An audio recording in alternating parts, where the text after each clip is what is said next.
Good evening, all.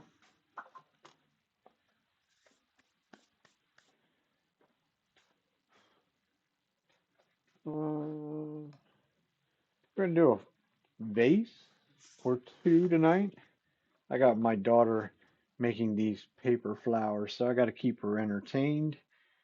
Also need one to for a donation to the store where we have stuff. And we're gonna sharpen everything that we think we're gonna need, and have to run back and forth.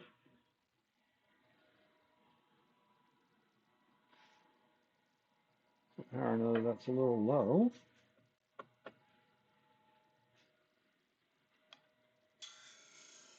I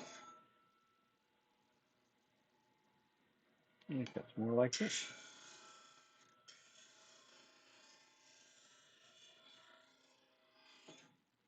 Don't really want to grind a whole ton of material off.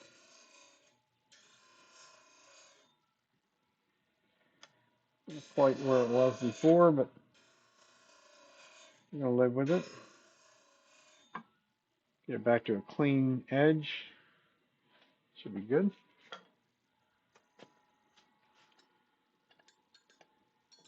Some part we're gonna have to turn the grinder off to be able to do these other bowl gouges, but we'll get there.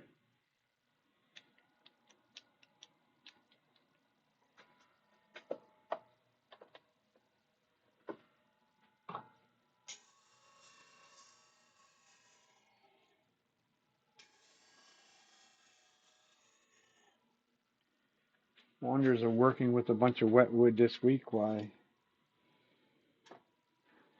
things have a bit of gunk on them.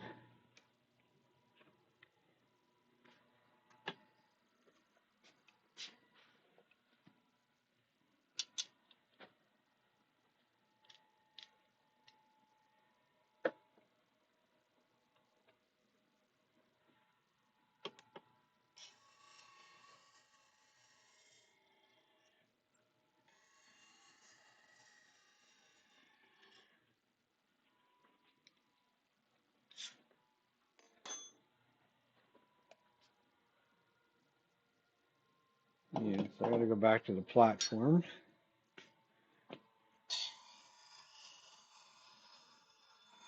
Nice, quick, easy way to lower the grinder down is just work on take a little bit off of the heel. That one is at. This is kind of the troublesome part of doing multiple different grinds is setting the resetting the platform all the time, but the little 3D printed blocks do wonders for that.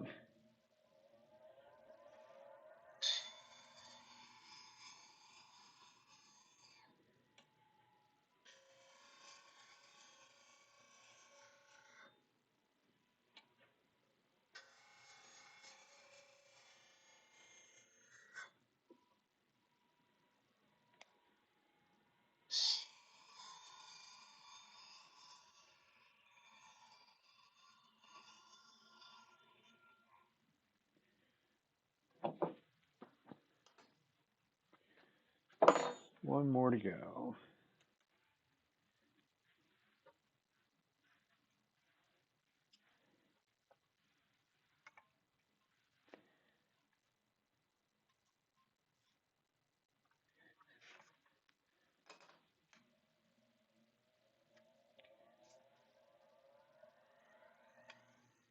Not to say not saying we'll necessarily need the bowl gouges, but probably will. Because just because its name is a bowl gouge doesn't mean that we can't use it to do any kind of other spindle type work, because we certainly can.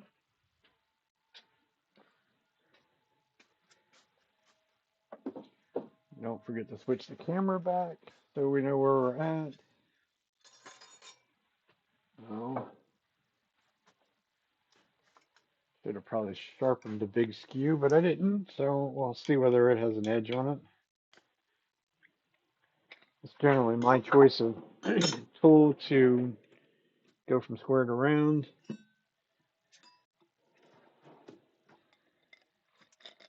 Just good practice. And the simpler thing there is if we have a catch, which is always a possibility using this view, it's kind of like not the end of the world. So it's on a piece that's not even round yet. Long enough.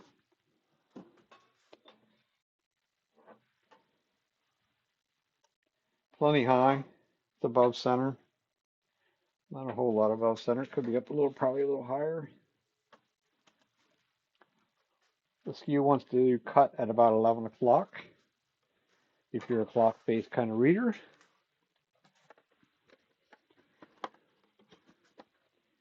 Looks like I need to clean off my face here a little bit. Doing too many things here today.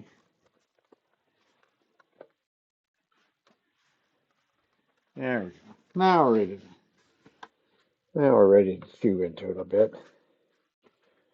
Just like anything else, we're going to start out slow. Bring the speed up a bit. Get up past any vibration, up to the speed you're comfortable with.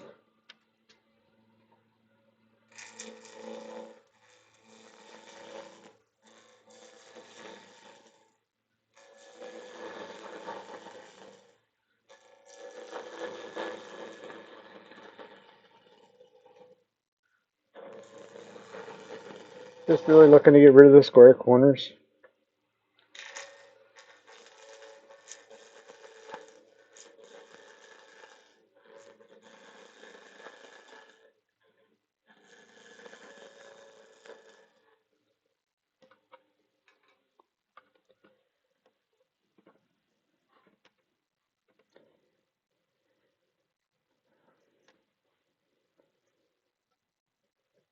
Almost sound like that touched, but don't believe it did. This is a piece of white birch, I think.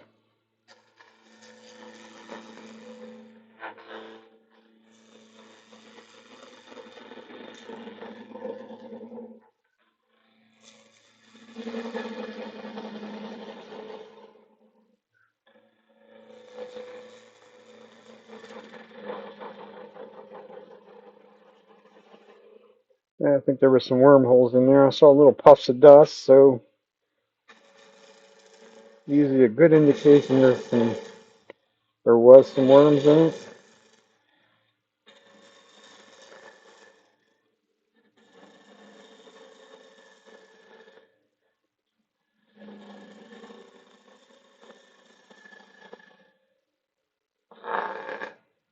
Not quite there.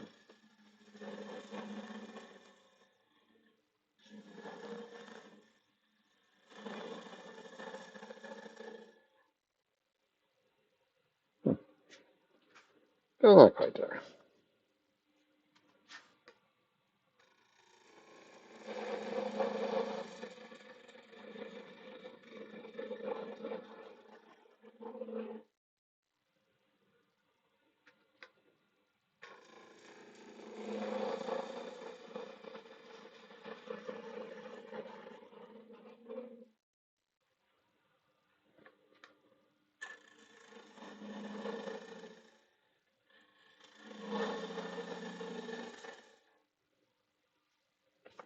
Okay.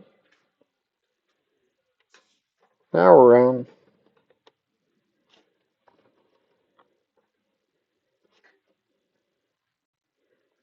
Little wormhole. Hopefully most of them go away.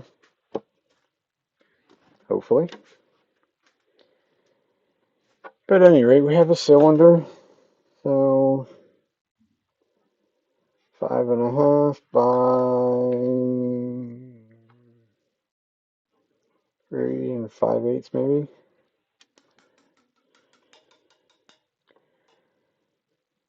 So we'll make a tenon down at wormholes there. Probably come out to there. Like to get rid of them if I can. Also, there's some at the other end, so probably won't be able to get rid of them all. So we'll make a tenon down here. Let's say it was 3. I won't make a very deep tenon.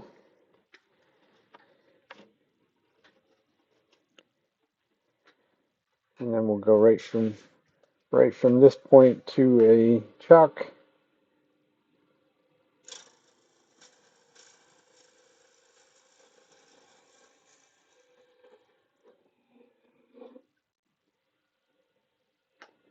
Get rid of our razor blade, our other razor blade.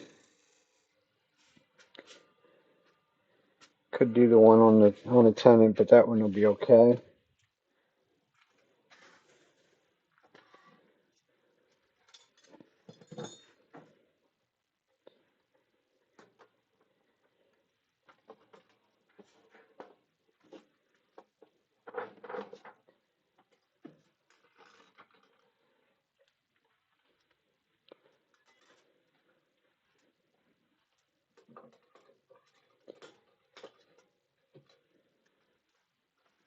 This is kind of I view this as a good kind of a project for working with the skew.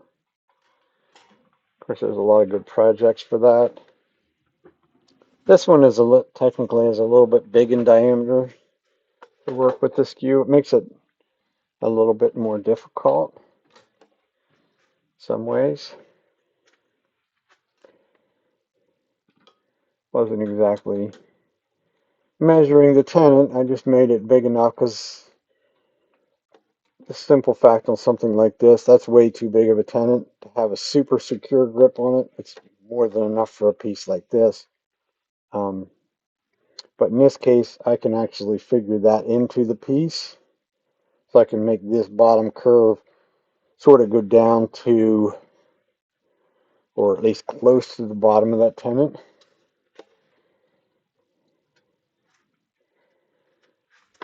And I'll put the live center away.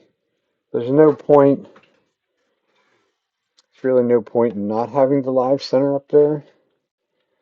I think I'm quite determined on this vase. I was thinking it was going to be more or less for smaller type flowers.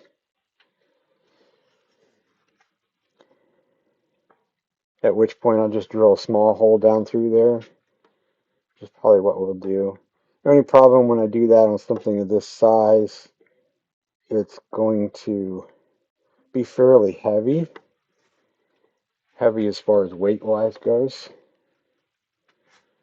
We'll see what we come up with.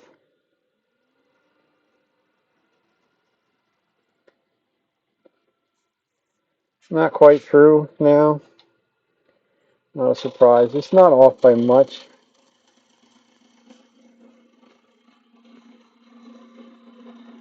So we'll just read through it up so that we know what we have. I'm not worried about that little bit down there at the end.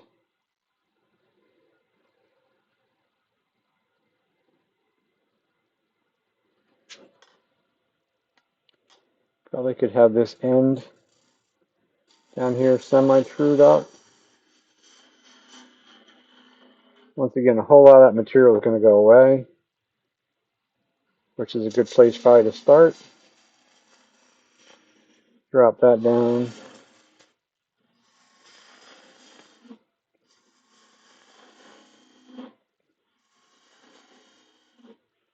It's all going to be waste wood. You might as well get rid of it quickly. Beautiful kind of shavings you get off of that, off the skew during that particular cut.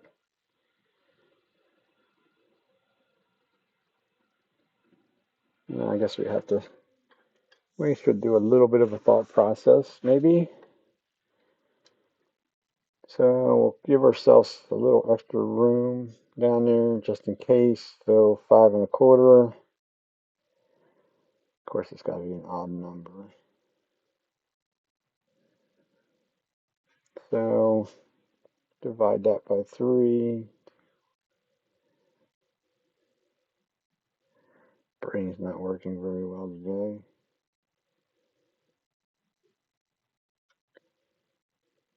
So probably 1.75 times 2 would be 2.5. No, times 2 would be 3.5. Man. Better be lucky than good any day of the week. So that's basically our 1/3 mark. 1/3 from the bottom. So now we can round this down into that curve. Kind of tired today. I'm not going to do it with the skew. That'll just could cause me aggravation. Not that I may not clean it up with the skew when we're done.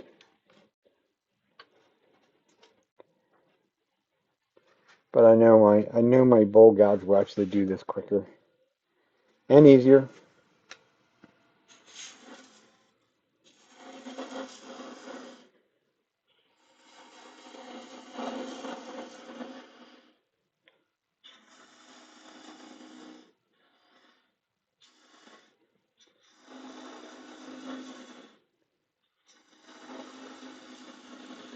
Kind of the old trusty milk bottle shape.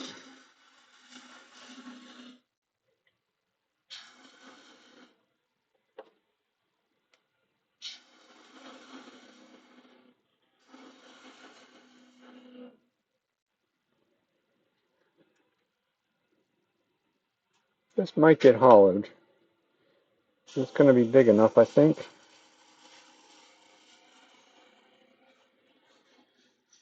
See how much of a curve down in there I get or make.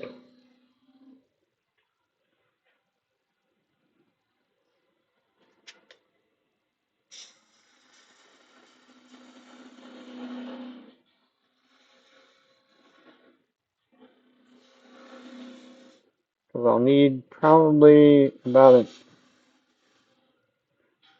an inch hole that I would have to go down through there with. At least use the full-size hollowing tools. And if I go with the smaller ones, then I could go smaller there. But if I go with the smaller ones, I would definitely be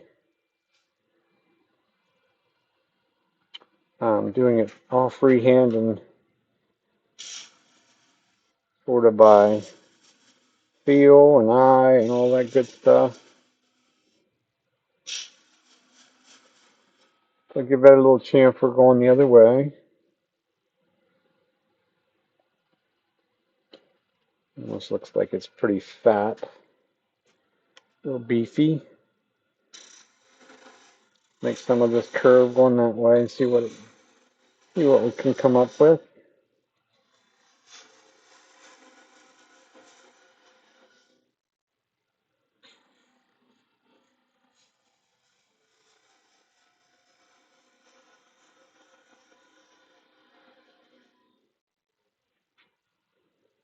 So at least the material at the chuck is going to go away.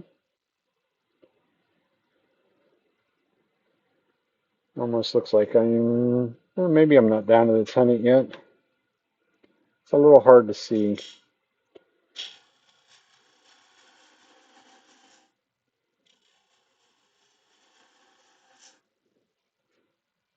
I'll make sure I leave some support down there.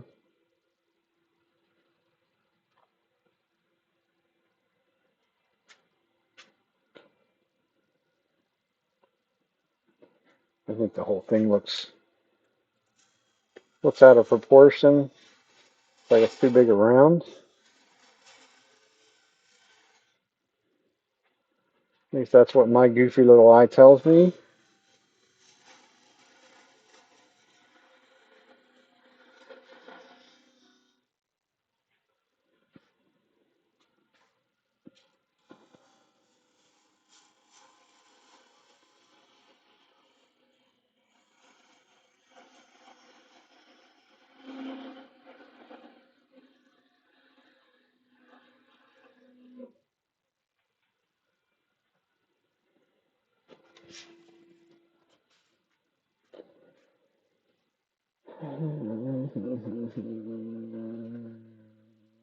So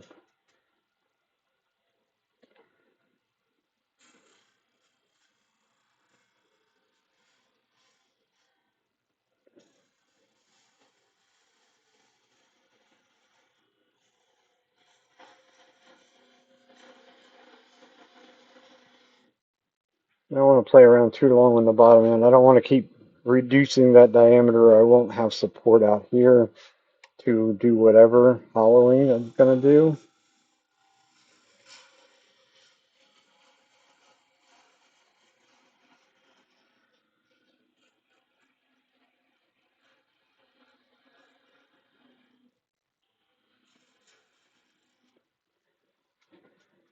Eyes are focused up here when I'm making that cut, so I can see that shape develop.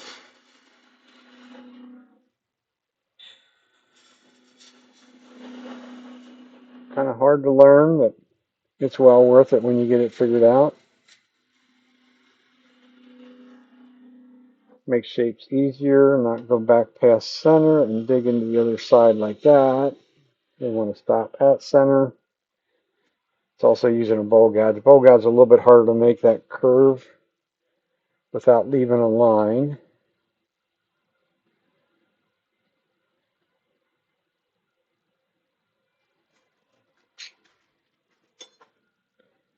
I'll switch over to spindle gouge and see what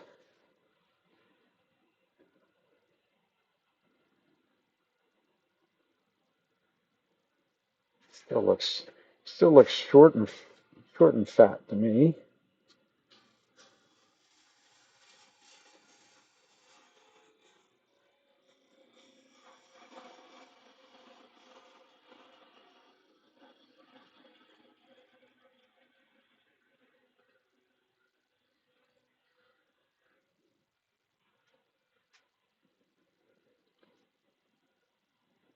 What I'm going to do is just keep bringing this curve back towards the headstock end a little bit. Make that a little bit more of a make it more of an abrupt curve back there. Preferably without losing too much up here.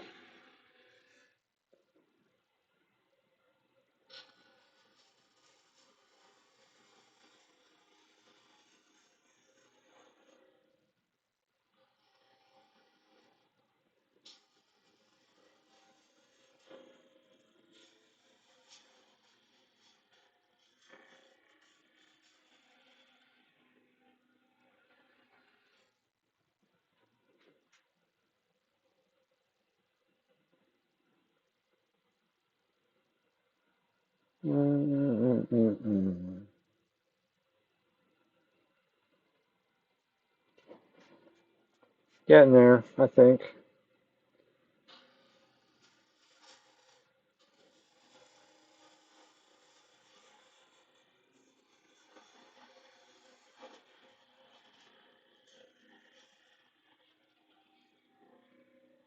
Some days the visualization process doesn't always work as well as what you'd like it to.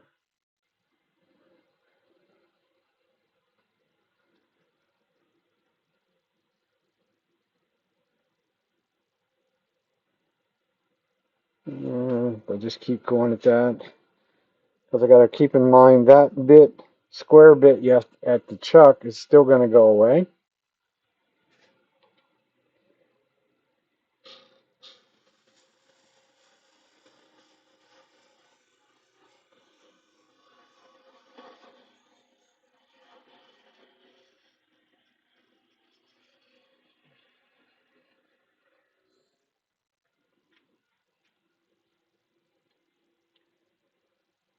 I'm going to say that's going to allow me, once we get this done, to figure out what I'm doing hollowing it wise. Then that can go down into that bit there. Eliminate the tenon if need be. Probably will be.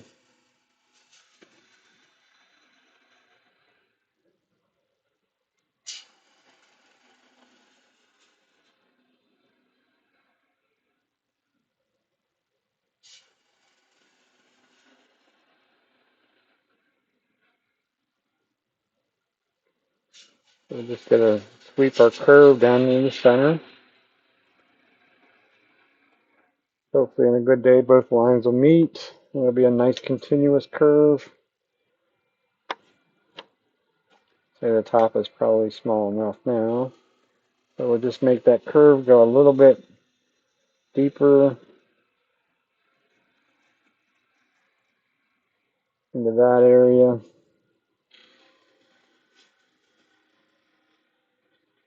And back over there. If we leave a tiny little hump or something in the middle, it's okay. I'd almost rather. It's got some bug holes. They're going to stay. Nothing I'm going to do about them.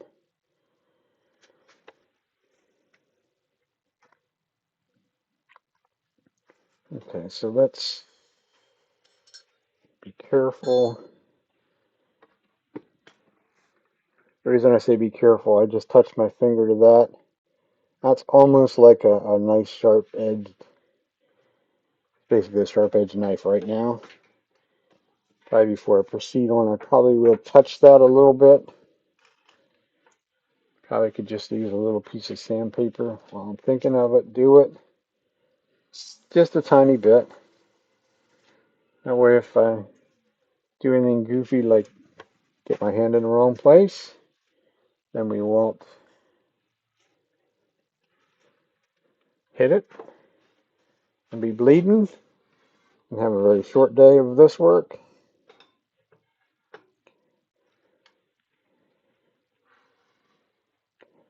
So now we're down to the end, and now is when we're going to have to eventually here fairly quickly, we're going to have to decide what we're going to do down here.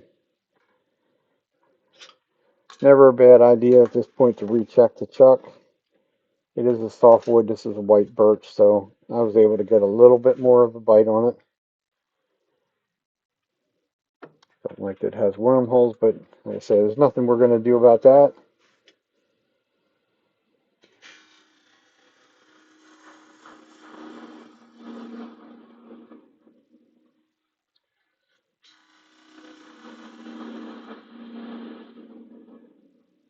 You will pick up a little vibration in there because of the amount of overhang that we have from the tool, or from the wood hanging over the chuck and all that good stuff.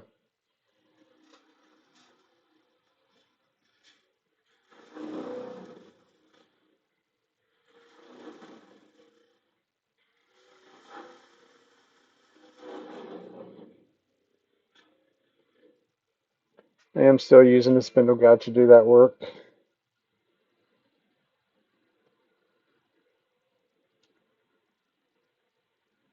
Spindle gouge will actually drill a hole in there as well, if you need be, if you want it to be. I will probably grab a drill bit once we get to that point of figuring it out how big of a hole I'm going to drill, or whether I'm going to hollow it is more the case.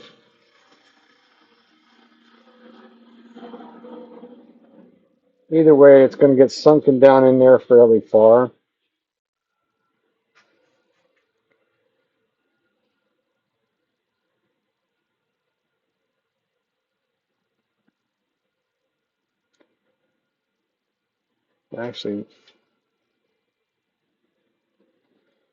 Actually looks like I could hollow it.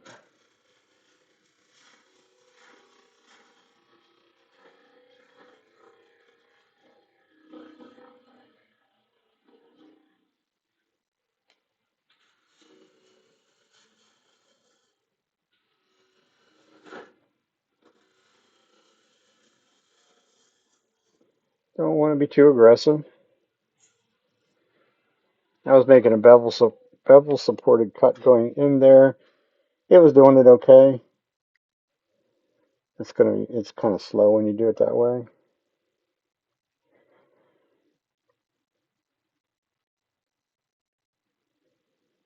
Just trying to look at see what size hole.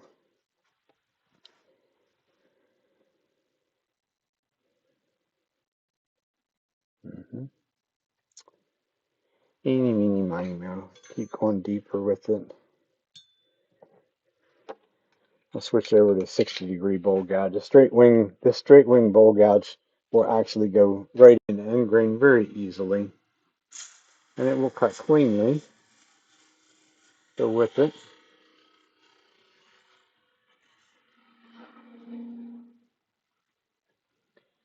will not necessarily drill a hole down there, but what I'm trying to do is match the outside shape.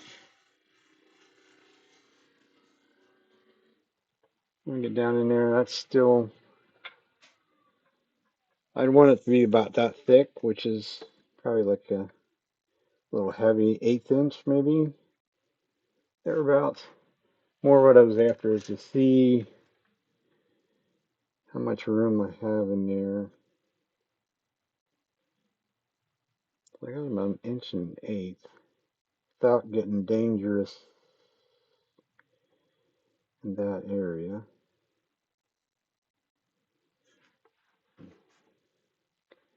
Decisions.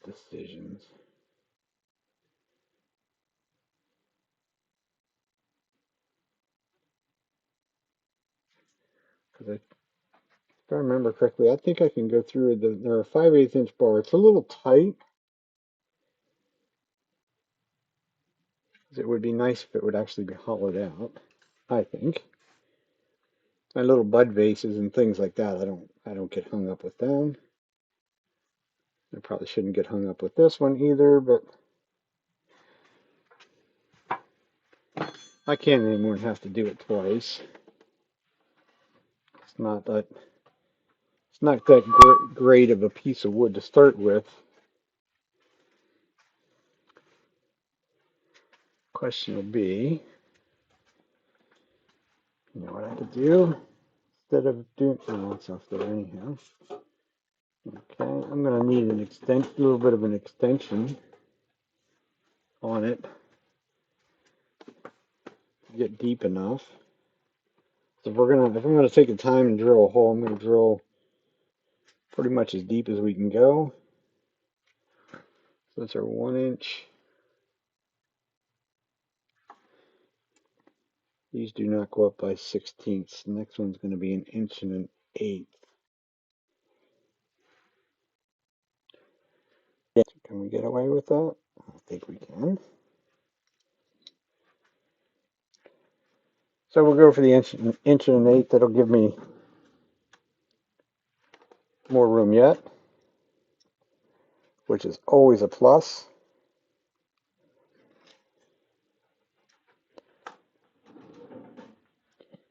Of course, this will be like watching paint dry. To do the hollowing part and bang into the camera to go with it.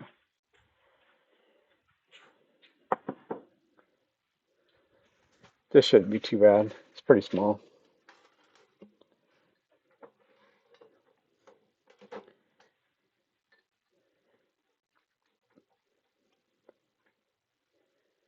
And we'll use a Forstner bit on it. I probably should have looked to see where we're going to. Bottom of that, bottom of that. So I'll just go to the bottom of the collar, I think. Yeah. You can always take more out down at the bottom. To me, they should have a little extra weight. Hi.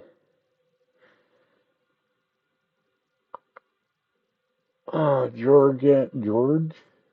Felix said hi too? I don't quite understand why that didn't. This plays in my ear.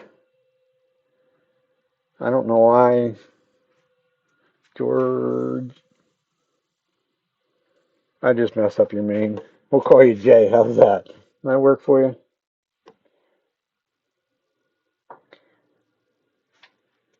I should have left a dimple in the bottom. That would have made more sense. There we go. They found a dimple.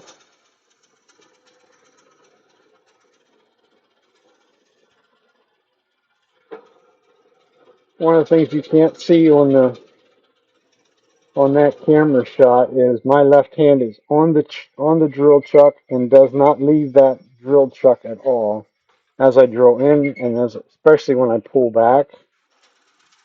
That's a Morse paper. It can release it very quickly, and then you have a spinning drill chuck in hand or flying around, and we definitely don't want that. Also got to keep the chip cleaned out so that it doesn't bind up in there and do the next worst thing. This wood is pretty dry. Been around a couple years. Definitely got to have your hand on it when you pull it back out like that. It's putting a lot of that's putting a lot of force in there, trying to keep it in rather than it wanting to come back out. Drill bit's plenty warm. Don't touch. Had a young lady in one of my last classes, because we drill a sort of a depth hole for the bowl class is what it was. She drilled in and there was some of the wood stayed in there on there, and I'm like, just tap it. And I told her that once, and then she pulled it out again and still had it on, and she went like that with her finger across there. She discovered in a big hurry that it was rather on the warm side.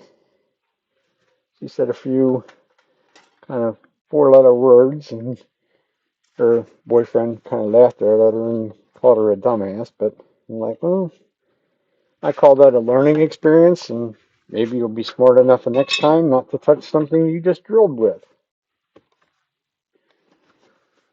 So, I don't need the bent tool yet. So we'll go right to the hollowing tools now. I'll go with the straight one. I can get a lot of this material, a whole lot of this material out down here with the straight tool. I'm gonna use our spindle gouge first, actually. I'm gonna finish out this curve here down into that region up there, because that right there in that very center of that part in the middle, which I couldn't measure, would make sense if I did, is not very, no, not as, maybe not as quite as thin as I would have said it might have been, but it's maybe kind of like a heavy or fat fat quarter, something like that. So right in that very general area on the very bottom of this sweep, there's not a whole lot of material left. So we got to be a little bit cautious in that area. So we'll clean this up here before we start hollowing it out. I don't need to leave a kind of a sharp transition point in there.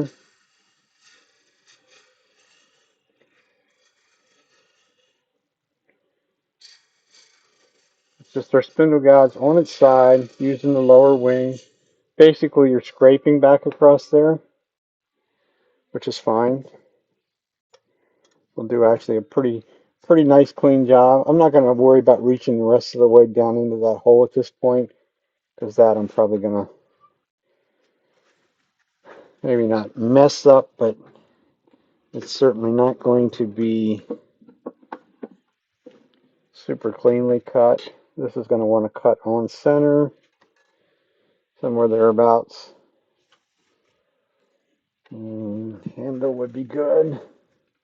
I won't put it on a super long handle, because if I put it on a really long handle, then I got to remove the tailstock. And I don't feel like removing the tailstock at the moment. They're really not. I mean, yes, it would give me a little bit more leverage, as they would want to put it, but my philosophy on that is I'd rather do things a little bit more gentle than try and be super aggressive. Yeah, I'm just shy of my tailstock, so it appears to be about center. What I'm going to do is go in behind this area, somewhere down in about there, and I'll open that hole up some more. I may not even get really overly fussy with it. This is a fairly light piece of wood to start with. So it goes in straight, tilt it a little bit towards the side. This is the line turning. Cannot see what you're doing at all. I'm just kind of visualizing and sort of leaning over the lathe a little bit to sort of visualize where that bar is at. Once I got some material removed in there, all I'm doing is swinging the handle away from me. I'm dropping into the hole, turning the handle, pushing the handle away with my arm, and I'm basically making little, like, kind of like little stab cuts in there. Of course, like every hollow form, it's a pain because it's all the chips stay inside. And give it a little feel. That don't feel too bad in there. I do have a teardrop scraper on a curb bar that I can go in probably and straighten them up. So we are almost down, almost the length of my finger, which puts us down in that area already. Doesn't take long. Of course, now I got to go back in here and find my wall. I'm going to go down on the side. There's my wall.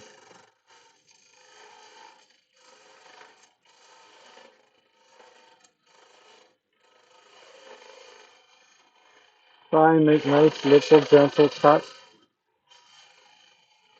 which is challenging when you can't see what you're doing, but the tool will let you know what it's doing, what it doesn't like.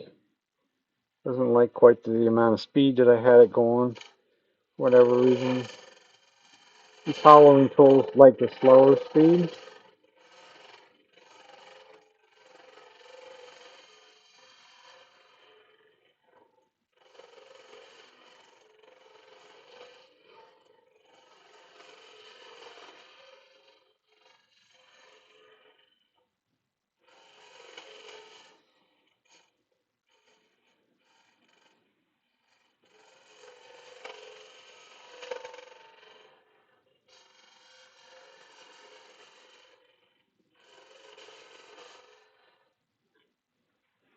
And really just that quick. I hit the bottom. I think I did anyhow.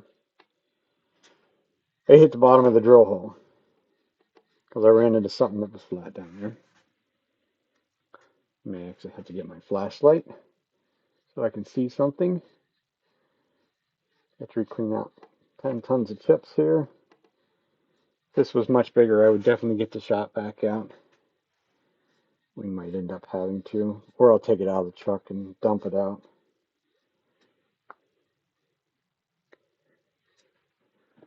So if I go back in with my tool, especially if we roll it over on the flat, we should be able to mark where we're at.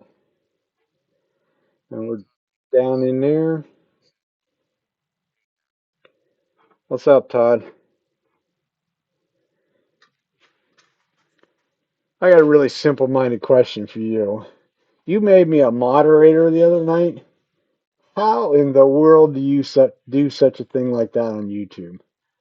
I'm just a dumb old man. I don't know. I don't know squat when it comes to that.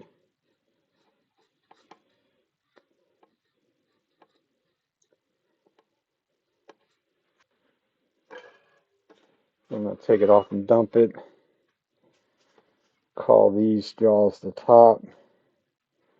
When it's not a true circle on the grip of the chuck, it does make a little bit of a difference. And yes, I am down at the bottom of my drill hole. So I think we could go a little bit deeper, get it back in the same chuck grooves, and it should run true.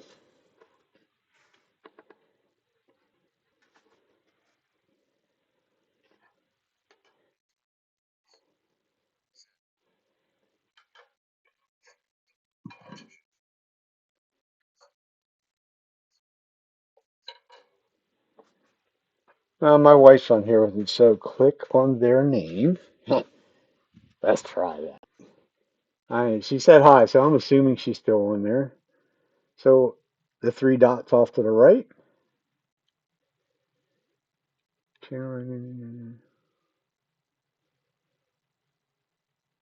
Add as a moderator.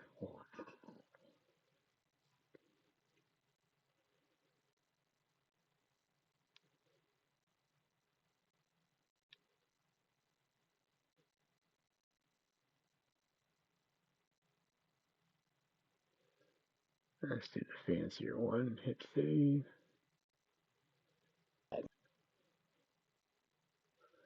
There you go. Cool. All right. Learn something new every day. Okay, back to the job at hand. This is kind of a challenge with these hollowing tools. I don't drop it down a fraction. I want to work right dead center, which is always a bit of a challenge to find dead center.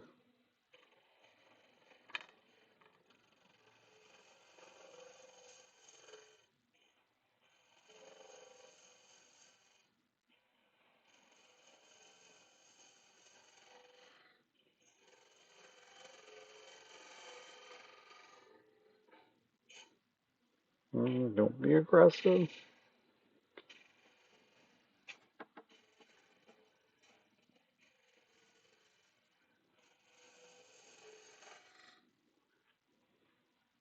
I think I just left a big cone in the middle. Get my flashlight, I guess.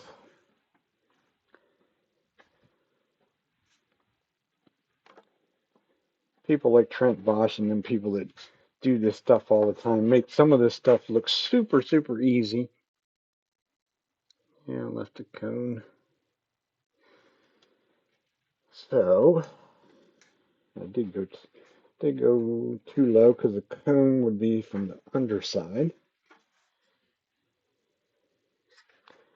I don't want to play too much because even though I left the cone, I also took out a fair amount of material down there. So I have a solid 3/4 to play with. So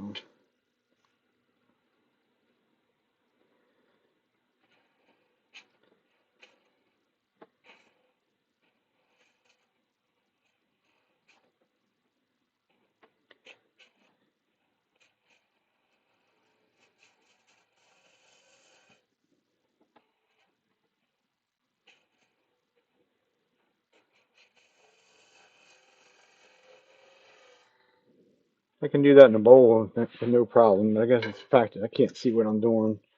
In a bowl with a scraper, you go underneath that little bump and just lift up through it. But 3/16" cutter just doesn't. Well, I was half successful.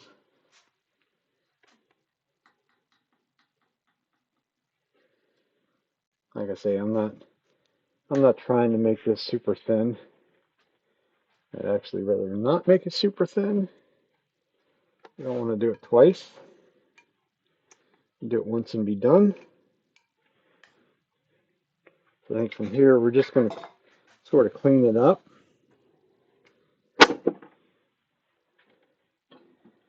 Go for it. So we're going to use a teardrop scraper. This is technically it's a traditional scraper. It's not a negative rake in there by any means. So it gets used, tilted over just slightly, basically like you were going to use a traditional scraper.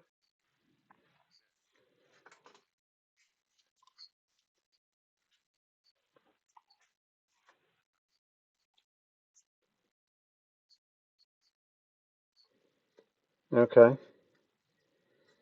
I'll look even blunter than that.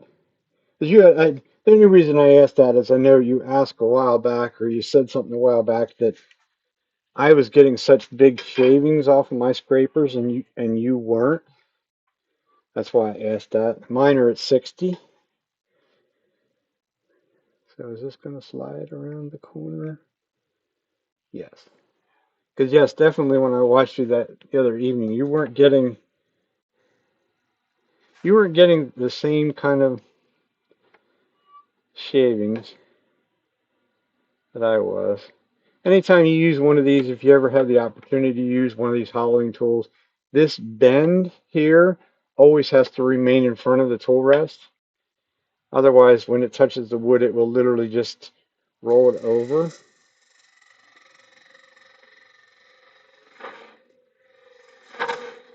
Come on, not that aggressive.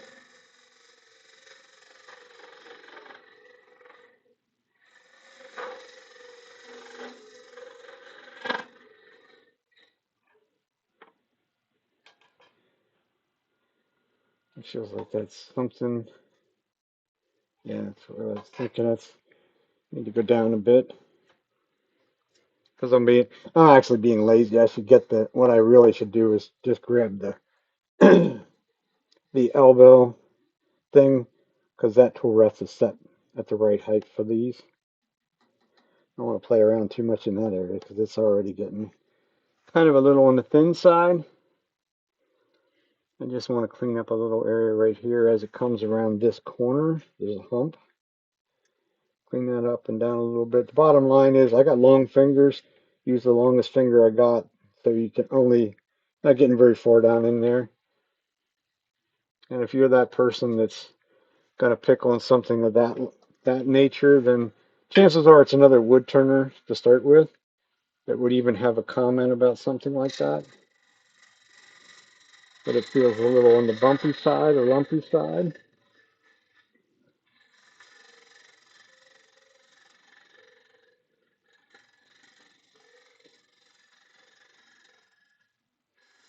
Just like using a scraper that you're using, you'll be using on the outside, that you can see what you're doing. I'm trying to be very gentle, very light touch.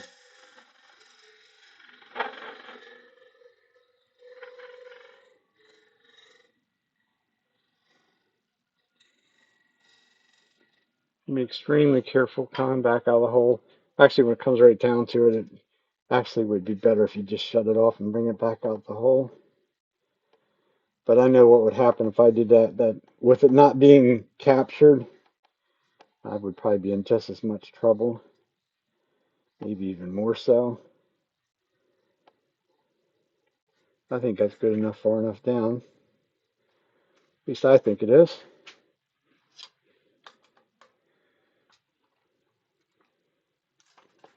I get rid of the mountain of chips in there. And look, it certainly is. Certainly could go further down than that. I can still reach the bumps down there. But I don't have a. I have to be a little bit careful because I don't have a very big hole that I'm going through. So the bar has a tendency to kind of get in a bit of a bind in that area because it wants to come over and hit on this side without getting the whole way down in there. And then it could be really aggressive and exciting. Nothing's, yeah, see, it wants to, okay, we gotta go there, but then you get in here. Just trying to map out my path is what I'm trying to do without the machine running. And here's the really exciting one. How about we reach over and turn it on while it's still in there?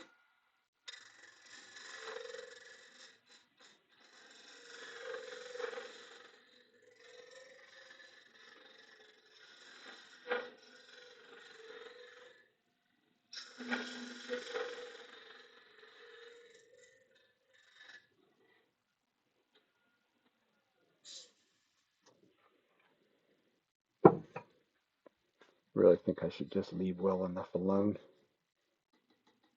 because it is probably, I don't know if my little itty bitty calipers are going that far.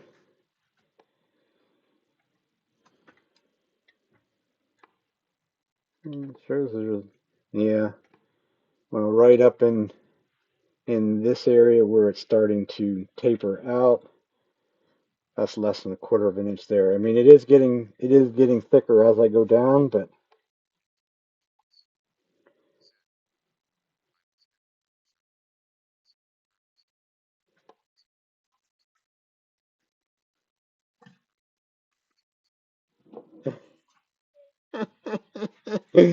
oh, you mean to tell me he didn't have them marked and priced before he got there?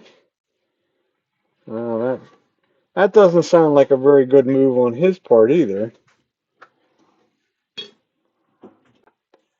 We went to a we went to a market ourselves on Friday, and there was a wood turner there too. It's kind of a different kind of a market in some ways. but he had a whole bunch. He had actually had a little, most of like craft shows or whatever. If you went to a craft show, you'd have a booth with a table. Well, this market, he actually had I don't know what you would want to call it, a shed. It was an enclosed little building, and he had all of his stuff in there, and had some nice stuff. I will give him that. Most of it was pretty nice. He doesn't have quite, at least I'll put it this way. He felt it was nice. So did his wife. His wife was there or whatever, and she kind of picked up on that pretty quick that I sort of knew what I was looking at. Because right away she's like, "Are you a wood turner?" I'm like, "What's your giveaway?" You picked up things and looked at in a different area than most people do. I said, "Okay." I said, "But the answer to that question was yes." Now, did I wrap the sandpaper the right way? No.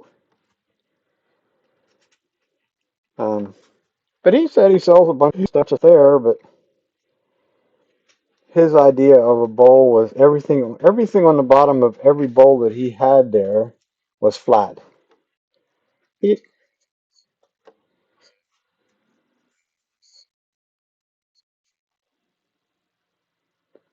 well, you'd say the same thing if you were at a booth I was at too.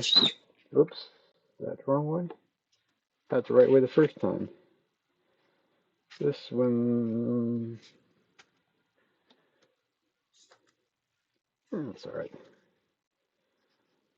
Um, my simple-minded pricing philosophy on bowls and such things, and actually a lot of things, probably more so on bowls, would be height times diameter times 1.5, which seems to work okay for me. I'm happy with it, put it that way. I'm one of them that would sort of rather sell more for a little bit less than trying to make a huge amount of money on one item. But like I say, I'm not buying the wood. I don't, very seldom is there any wood that I purchase. It just, when you're at this long enough, and that's always been my philosophy on that. When you're at it long enough, you collect and make acquaintances with enough people that the majority of this is free wood. I don't think I knew what grit that was. Like 150. I did start out with 120 in there, in case you cared. Um, so I don't necessarily try and get the big money for it. I mean, if it's certain kind of a piece of wood or something like that, like a burl or something like that, then I'm going to ask considerably amount. Then I'm going to go to that. A lot of people have the philosophy of 2 to 3 times the dimensions and height and things like that.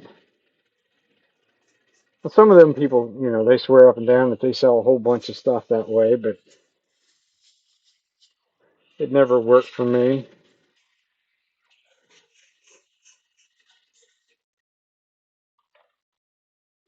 Correct.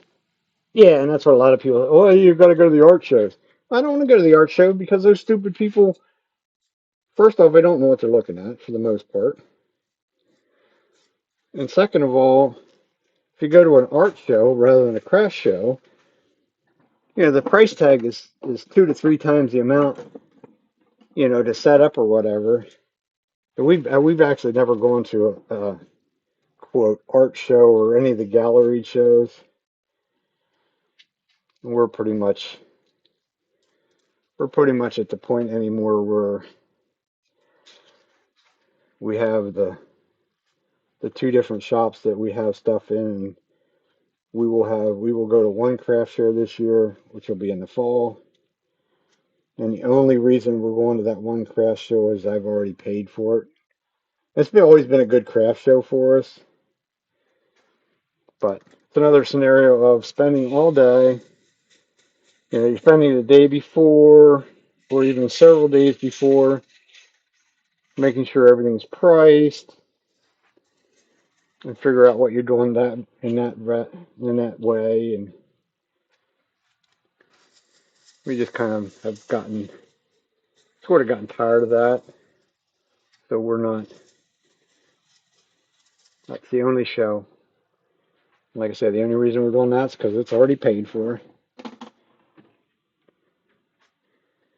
Same scenario. I make enough at the couple stores that we're in. Although we're not setting the world on fire right at the moment, but now it's summertime, so people aren't spending their Friday, Saturday, or whatever in. One is actually an art or antique store, so people aren't screwing around in those stores that much because the weather has gotten nice. And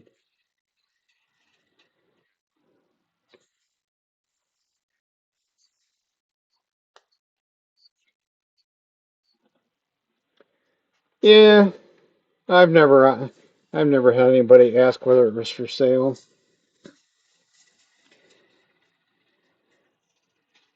I think it would be kind of interesting if you had a kind of, I don't know, if you would actually get a nice following or whatever, a small piece, something simple like this that you don't spend a bunch of time on or any real money on, would be to be able to give things away at the end of a live stream or something like that.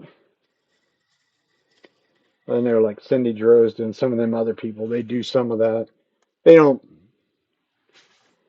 for the most part, they don't really give anything away that's of any real value. But we're going to say the inside is done, sanded. So I'll do what I can on the outside.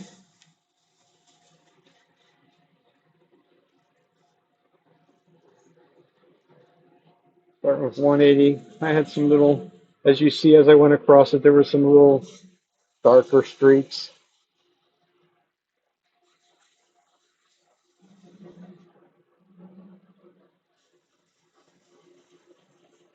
Yeah, I got a ways to go on that one, so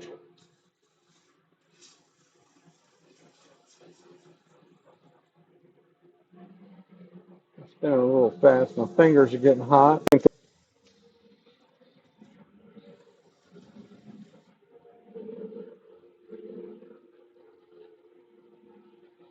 Bug holes are staying.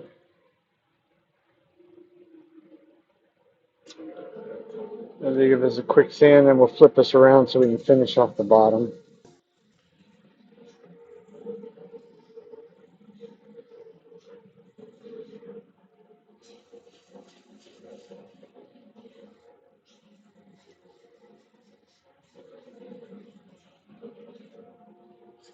This is actually a giveaway piece here for the one craft store that they're in. They're doing some sort of 250-year celebration in town, and they're kind of right off the square in town, and they've made this whole little, I don't know, area. I don't know what you would call it, a meeting area in there that they're going to have some big to do or something or other. And she asked if we would do something to give away, some sort of giveaway or something for it. So it was supposed to be much later in June than what it is now, but now it's like 2 weeks from now, or a week and a half from now.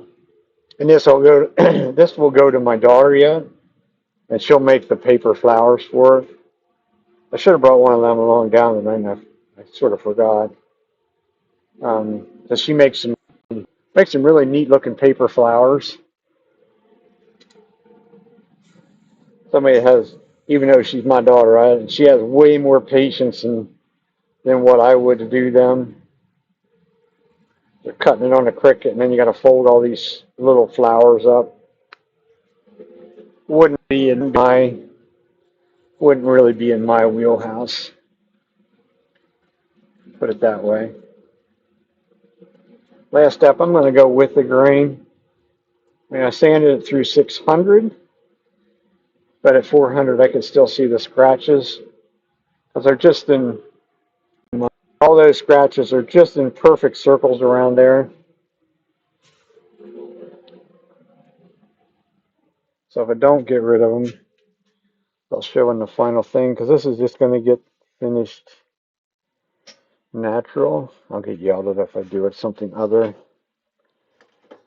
Original thought was, since it's kind of a red, white, and blue theme, that we would do, I would split it in three and do a red, white, or a something or other, blue and a red, and leave something white or something in that line, but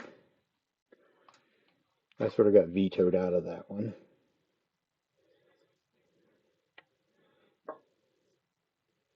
It's still kind of heavy. We got some more material to get rid of.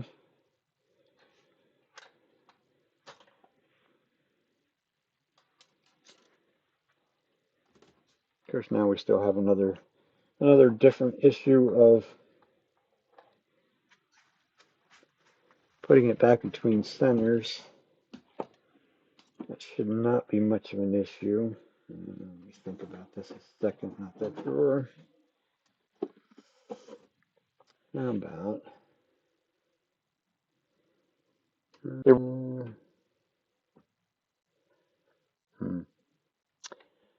if that slips, which it probably would. That's a resin that actually goes over the one-way style live center that I made.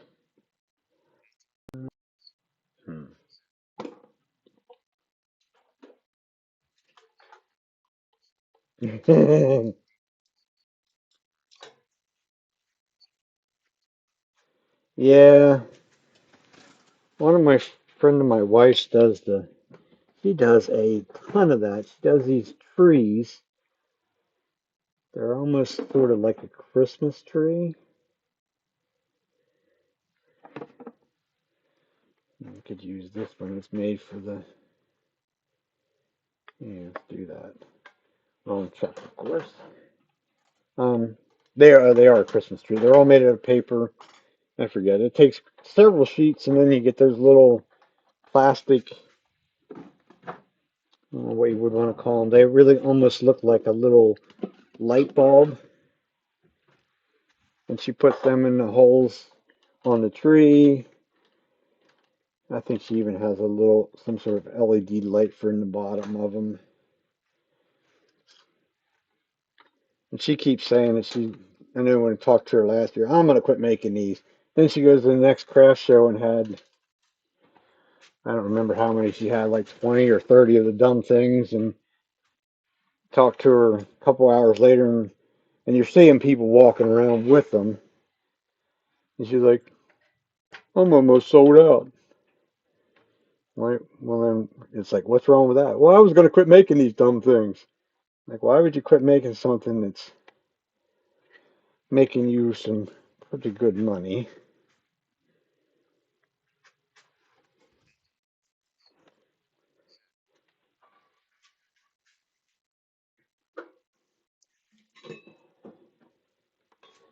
But you have to enjoy what you're doing. Where it becomes work, becomes a job. So doing it that simple-minded way, it runs true, at least pretty true. True enough.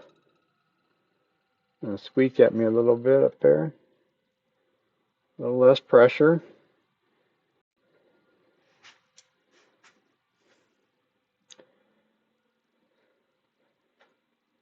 And we'll just nibble away a lot of this.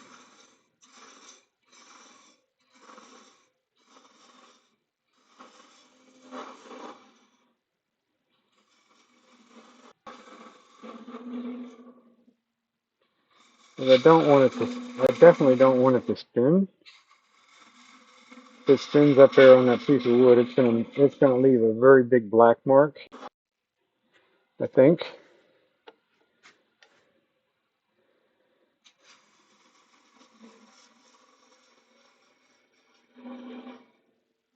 I'll just keep rounding this down around the corner.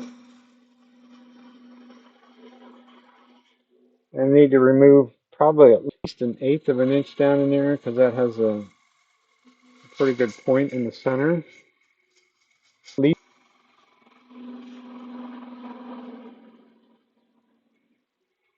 Which would definitely, as far as I'm concerned, would not be in my vocabulary of something to leave. So I got a bump up there.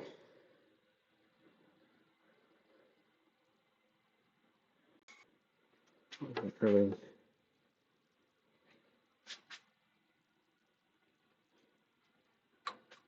but it's thick down in there, so I have material to remove. Object is not to make the outside smaller or bigger than the inside.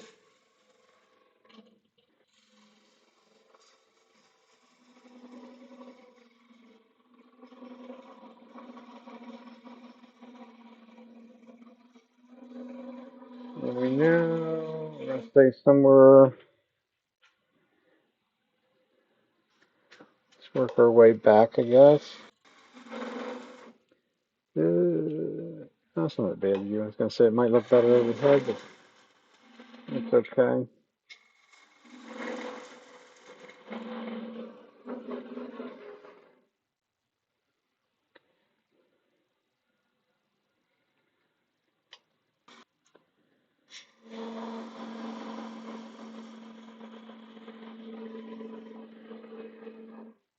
Little bites.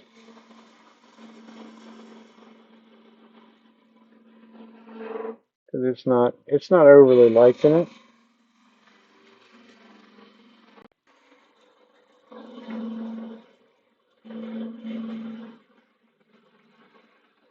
A little bit of chattering out of it, which is generally me being too aggressive.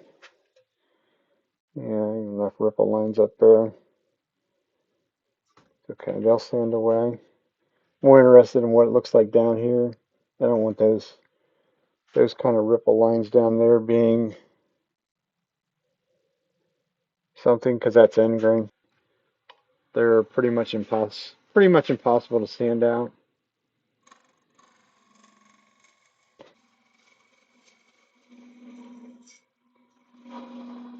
So I just finished going around that corner. I think that'll be okay.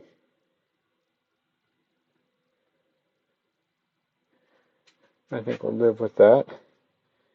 Undercut.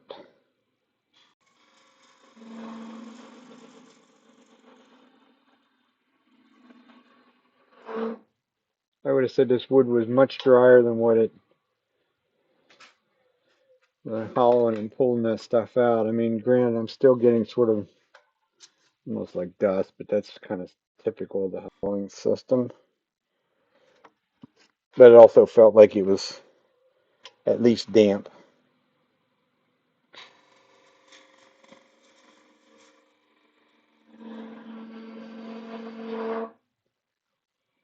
So that should be undercut enough. What we'll do is sand that. I could even be lazy, really lazy, and power sand that. I don't think we need to. I'll try it without once, and then I'll reduce that little tenant or little nub down there to something very small.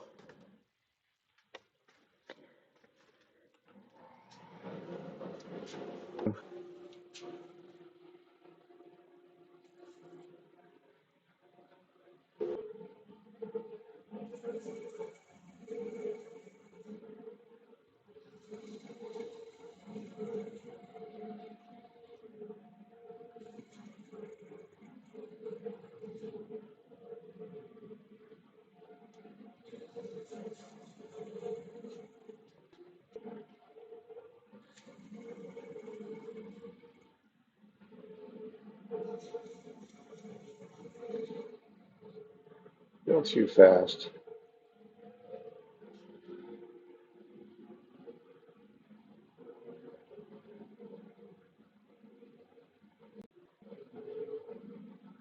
looking, there was a little section right there of sort of shattered grain.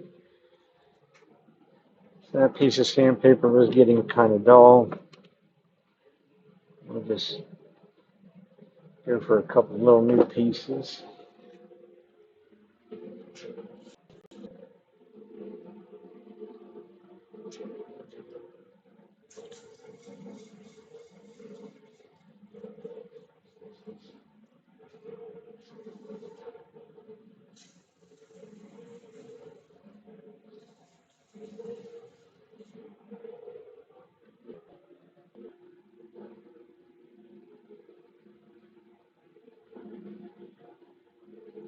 Just got rid of that.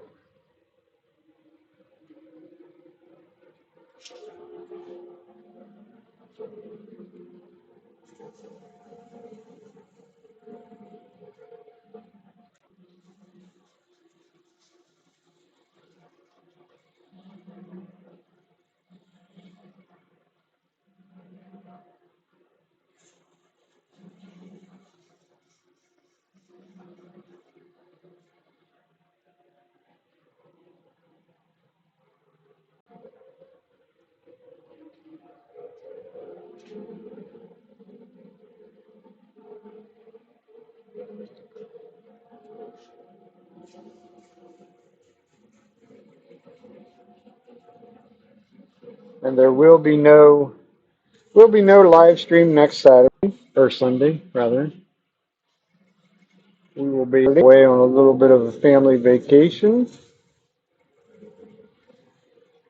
up at the old trusty Knoebels Amusement Park in Ely'sburg, Pennsylvania. One of the things I still get to do as a retired person of the Teamster Union is I still get the invitation to go to that stuff. Of course, I actually paid a little bit when I retired to be able to keep on doing that. So we're taking our soon-to-be 3-year-old granddaughter and their families going along with us. Camping for a couple days in our camper that's still not repaired. There's issues with the furnace and the hot water heating system. They suppose the hot water heating system is fixed as best as what we could tell. The furnace, they decided they're going to replace it, and that's been like 3 weeks or probably around 3 weeks or so. And they're still working around with that. We're going to get a whole new furnace for it. And you kind of get the old trusty run around with those people is, oh, we're waiting on the manufacturer to give us the approval. And my wife was on the phone with the manufacturer, and they're like, they've had that approval for 2 weeks. I don't know what they're waiting on. It's like, okay, well, somebody's feeding you a line of crap somewhere. We're all the way around.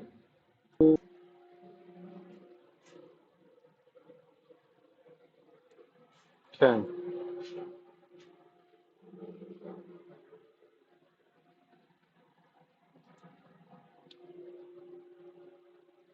Might as well leave that right where it's at for the moment. Because there's probably no time like the present. Give it a feel.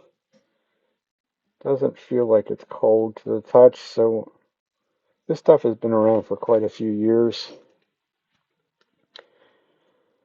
So we'll hope. I did a piece the other day. One of the guys at Woodcraft gave me a chunk that he thought it was a burl, and at first glance, when you look at it, it's like, well, yeah, maybe. I said it also looks like it's just a little bit of a tree branch grow over type thing. I said, but there could be some interesting stuff in there. So I brought it home and I turned it the other day, and it's hard. It's maple. It's a hard maple. Was no burl. Had a little bit of figure to it, but I turned it and and sanded it all up. And like, oh, right like this. I'm like, might as well finish it. And you know when there's too much moisture very quickly with this super glue finish, because instead of it having a 40-second time delay, it has a 4-second time delay. And it's set up before I even got the whole way around the bowl. So it's now sitting over on the bench waiting for it to sort of finish drying. And then I get to sand all the little bumps back off of it, of the quickly set up super glue. Make you go overhead would make more sense maybe.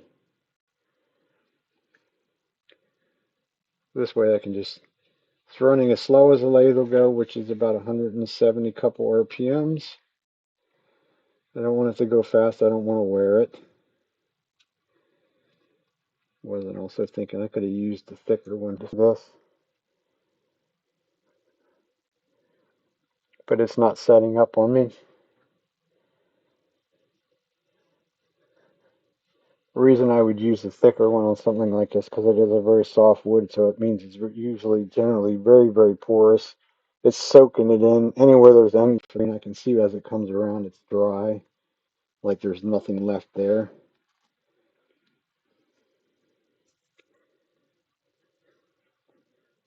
Or one more time down here. Back up to the top, or the bottom.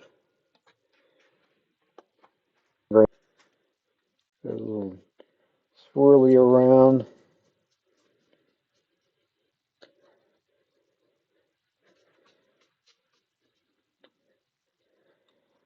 Got all the little vermin tracks solidly taken care of.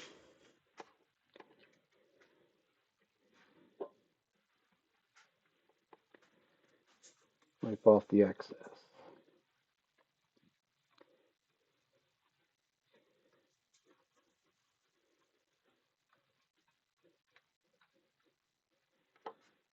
And we'll call that a done deal for today. Anyhow, we're gonna have a little bit more work to do on it.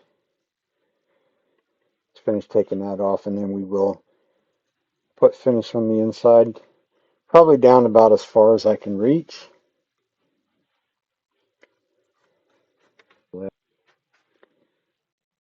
It's got a little bit of this. This is a white birch. It's got a little bit of color to it, but nothing to really write home about. Actually makes probably better looking trees and such things as that than it does something like this. Okay. Give it a little acceleration just because I'm going to spin it back up to sort of a little bit of a speed. You don't necessarily want to wear it, because just because the stuff on the surface has set up and dried doesn't mean the stuff underneath the surface down in the pores of the wood doesn't mean they have.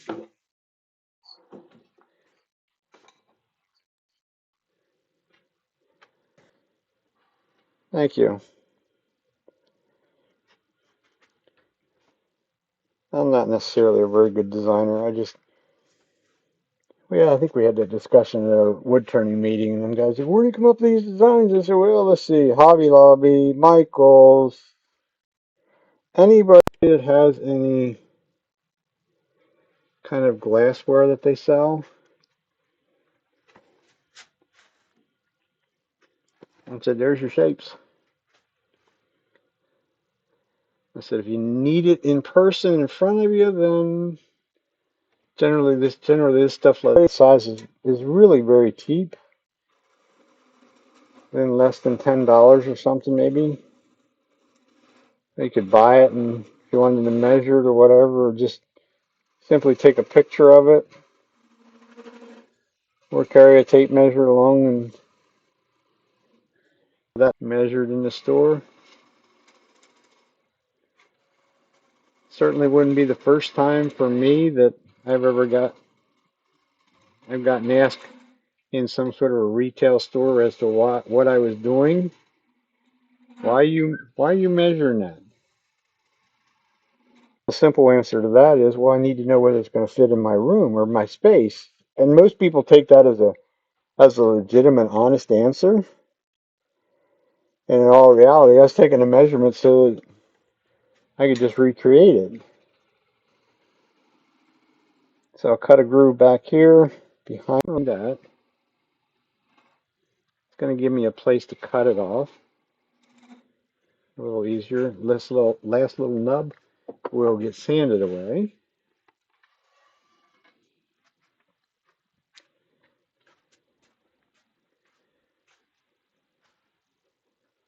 Once upon a time, I did build furniture for a craft store way back in the day.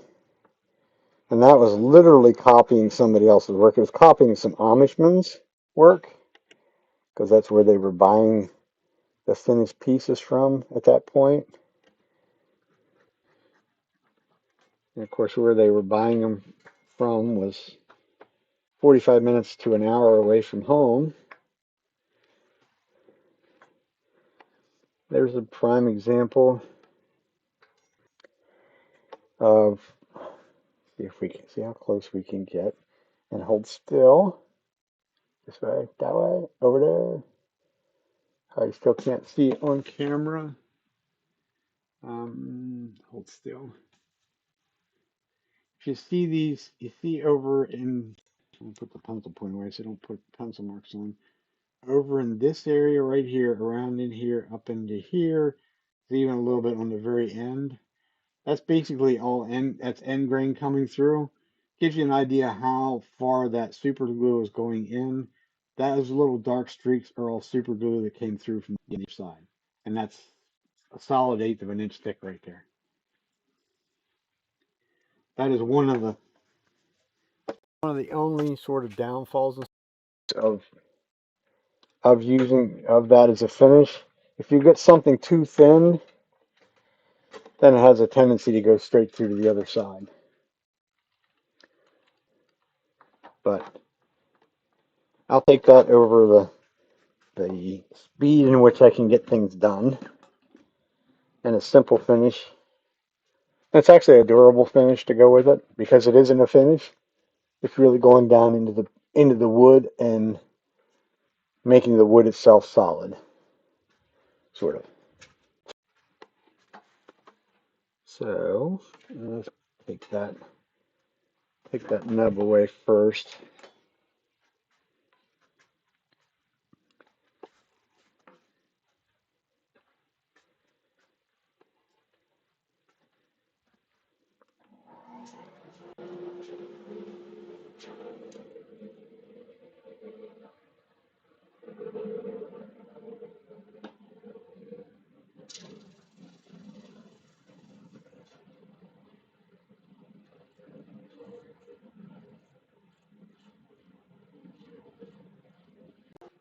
Nub generally doesn't take very much to take it off. The wonders of using the lathe for any of that sanding like that is you're totally in control of how fast the thing is spinning. Everybody always tell you put that drill chuck in the headstock, you better have a drawbar on it. Well, you see that was no drawbar, but all the force is going into the headstock, not across. And it works just fine. I do it every month in my classes. And they're like, is this going to work? Absolutely will. I said, wait till all 4 of you are done sanding that little nub off the bottom of your bowl, and then see how hard it is to get that drill chuck back out. I've had to go get a dead blow hammer to get it out already on those lathes over there. Of course, that's a classroom lathe. It's kind of been used and abused and all that good stuff. I have to hit mine pretty hard though to get it back out.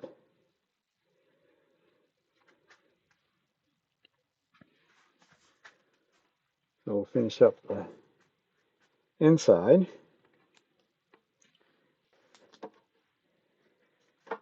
Same way.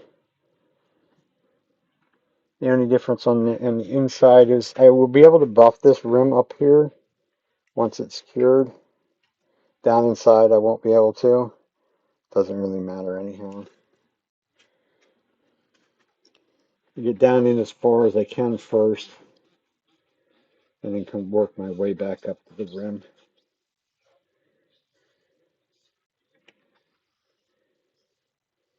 and around that outside rim. So we do it a second time, picking up a lot of dust down inside because it doesn't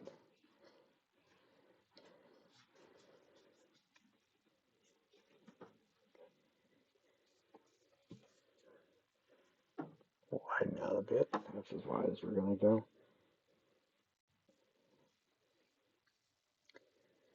Like I say, this stuff is very porous. Could have, should have, probably went to the thicker one, but we started with that, so we're going to finish with that. So I'm pretty much down as far as what my finger will reach, which is good enough for me. It's not a vase to put water in, so it doesn't really make any difference or any point of trying to get some sort of finish the whole way down in there. You certainly could if you wanted to. You could use one of them medical forceps or something and kind of get down in there, but I kind of view it as a waste of time and effort myself. Now that I wiped down in there far enough, I brought dust right back up onto that top. Believe it or not, usually the dust won't stick to that and be sucked in, but 9 out of 10 times, but that one time it becomes a kind of, wet ski.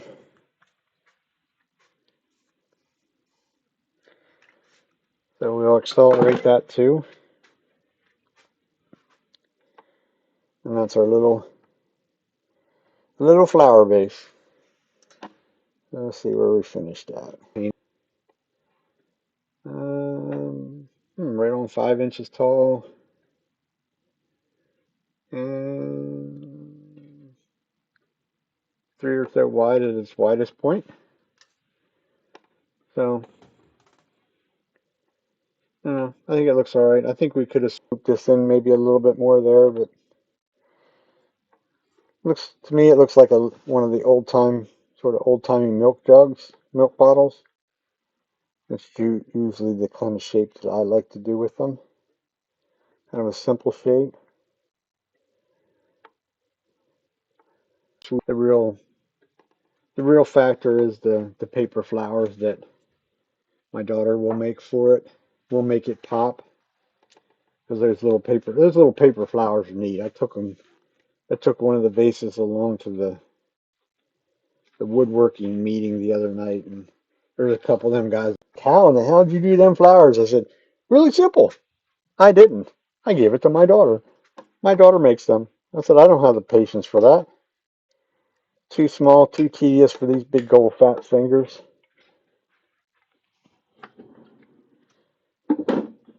And she's made a whole bunch in the last couple of weeks because I had a pretty good amount of little offcuts of some 8-quarter material, a couple different kinds of wood. So I gave them to her, or I made little bud vases. I said, here, you make the flowers. We'll sell them at the whatever, but either of the stores, and the money's yours. So she was all about that. Of Gerald, Dad's giving me money for that. I'm not giving you anything, but I said, I'm giving you a little piece of wood for you to make a couple dollars on. So what time we got? 7:30.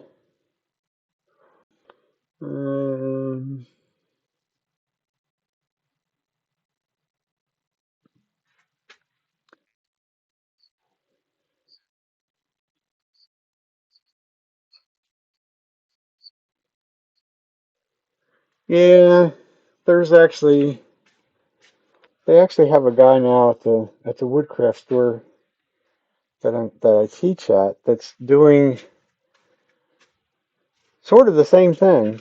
He's doing very simple. Generally, what they do though, that's kind of where I say it's not.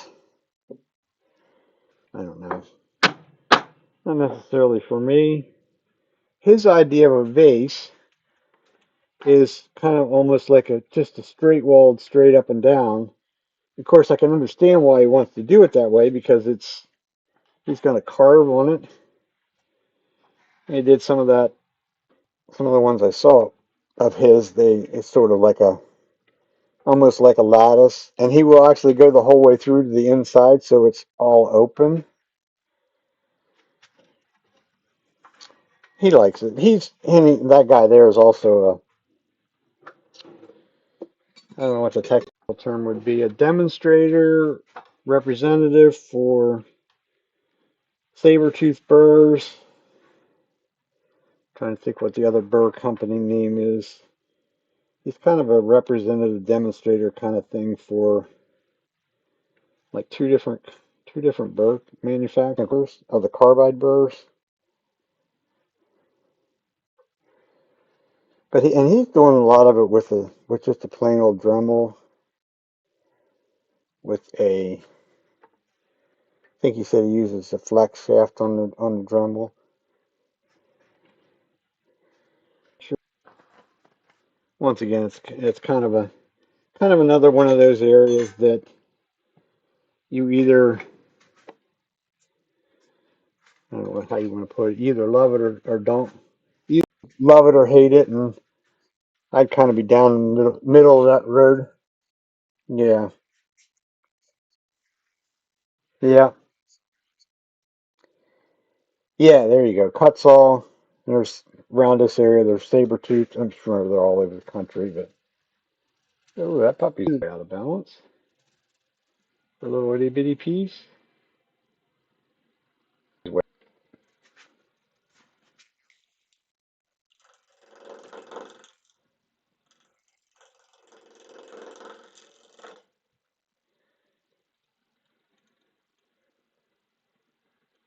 Show me my tits. I don't have no tits. Sorry, buddy.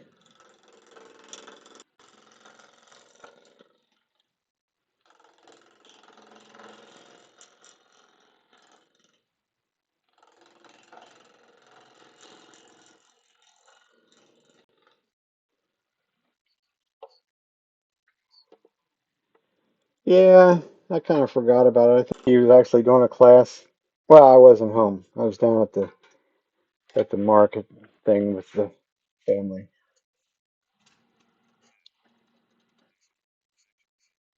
Yeah, can't imagine why.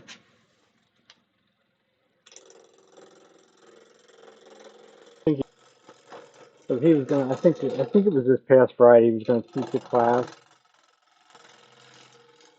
at Woodcraft. At least the last time I looked, I think he only had one person sign up.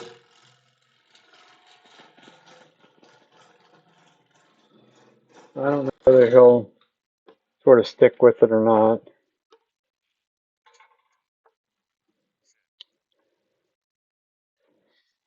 This will be a very small natural edge bowl, as in very small till it gets round. It's probably going to be probably not much over 4 inches in diameter.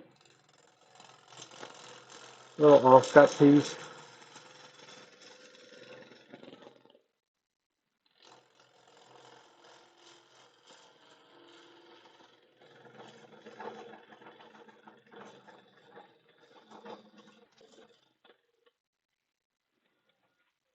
Hopefully that's getting closer.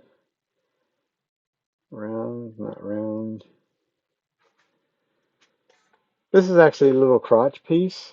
So somewhere the crotch figure on this is offset. I mean, right there is a little bit coming through. Still a tiny bit of the path is right there. So that means this thing has three separate height pieces.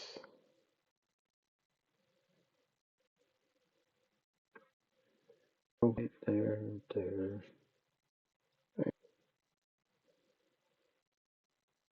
I think I'll leave it alone. See what it does. Only a little itty bitty piece, so.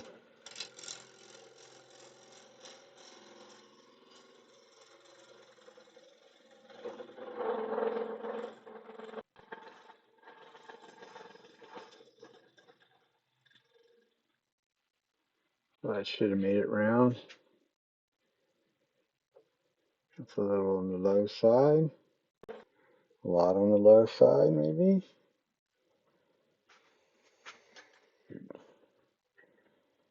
I guess we're making another cut because we need to move that over a bit.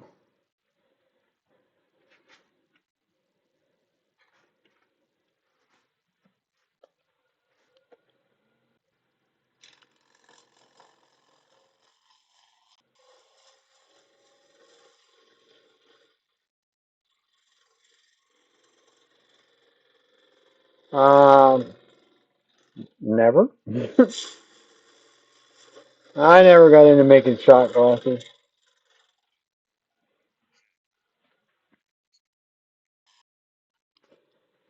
I've never made any shot glasses myself. Nothing wrong with them. I made a little more so little barrel shape. I do some of them. The rest is too long. I make a little barrel shape. There again, some little offcuts of like 1 3/4 to 2 inch material that you kind of don't really feel like throwing away. I make little toothpick holders out of them.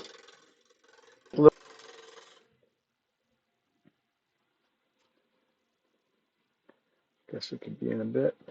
Oh, not that far.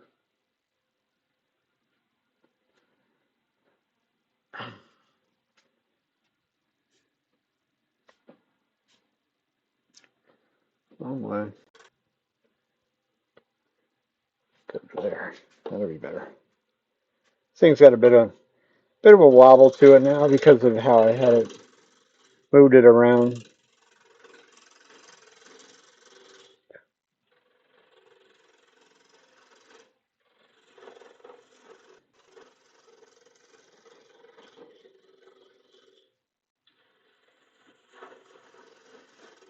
I just need a flat spot in here to get a bit of a tendon on it.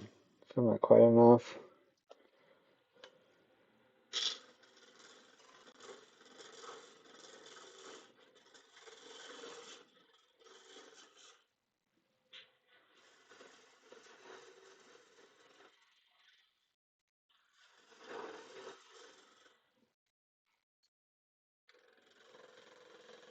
You're looking at it right here.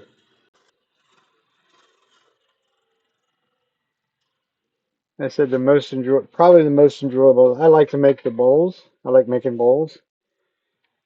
I think it's very interesting to make these small ones like this as well. Let's go down a little bit further. Let's go over here and see what that looks like. It's got this dark streak is actually part of the pith that's going down through there. That also feels like it's semi-rotten in there. So we're gonna make this thing even smaller yet.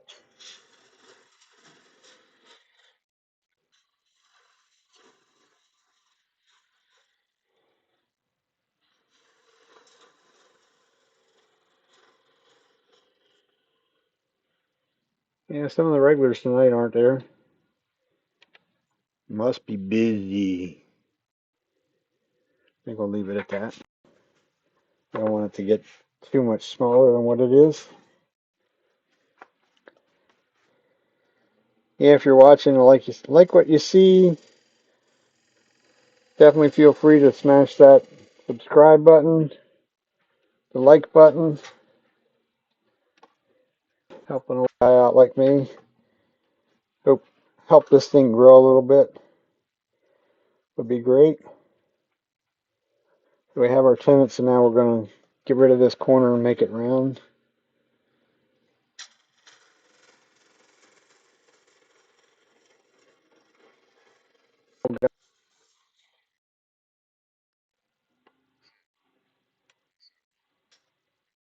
Thank you.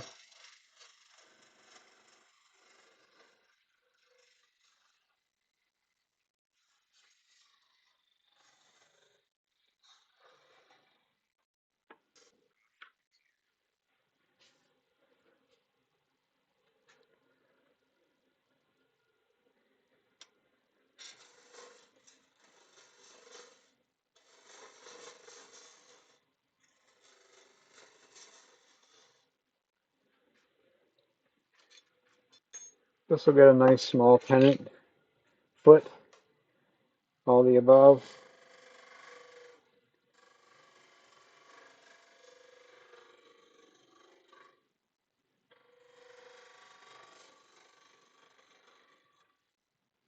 As in about that, about eighth of an inch. Should be good. Clean up some of the base.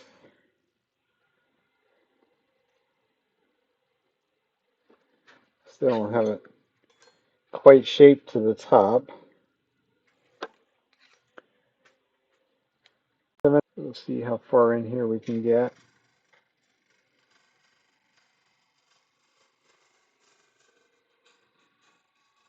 I want this to be a complete curve, bottom to top. I don't want it to come around the corner straight up.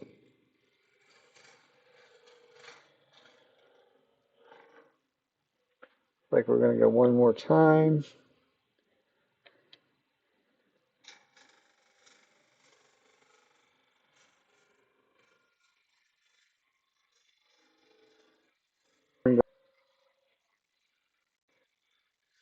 You're a funny guy. Yeah, you probably could. Somebody, I'm making a, I don't know what you want to call them, a barn door. That's what I call them, sliding door. For, and he gave it the challenge of finding cherry rope molding. I found one or two places, and the one place that I found that would work for what we had discussed was, what the heck did I see? $42 for an 8-foot piece. That's what I told him. I said, he had sent me the link for it, and I'm like, your money. I don't tell anybody how to spend their money. I said, that just seems to me a little excessive, but okay. Traditional scraper, so I can get into that corner. The rest of it's cleanly cut, as you can see. You don't really have to do anything up and around. I just have to do in here on this little corner.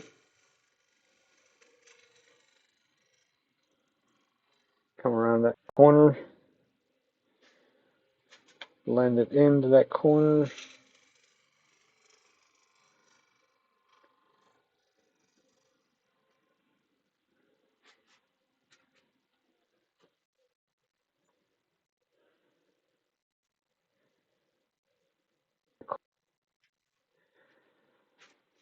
That's a little bumpy.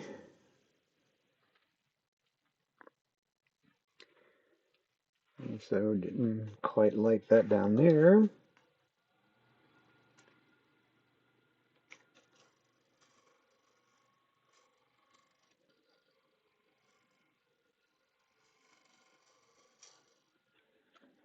Feels like that should get to the point where the wonders of using them such a big wide one. I can use the whole kind of the whole blade in different stages. Never at one time, but I got a whole blade worth of burr. That means I don't have to go back and sharpen so often. Do it up on the shearing, put it up on an angle. It does a shearing cut. Gives you nice little angel hair shavings. Cover that one more time. This is off of that same piece of wood, so I'm going to venture a guess and say it's not as dry as what I thought it would be. It's generally the only reason that it would be picking up the grain a little bit there is because it's fairly wet. or it just wants to be a doo-wad.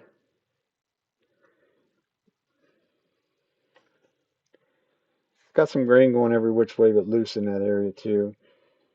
Does not help the situation.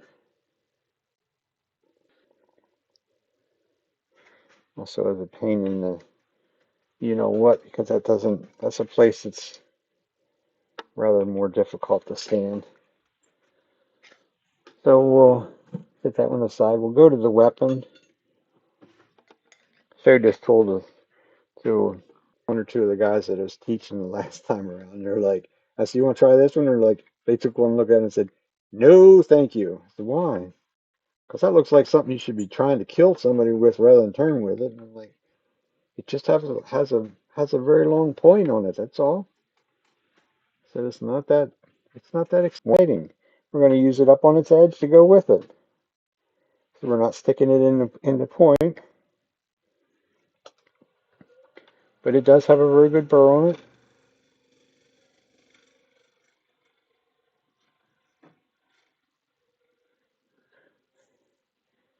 If that looks as good as it feels, almost a tiny bit left.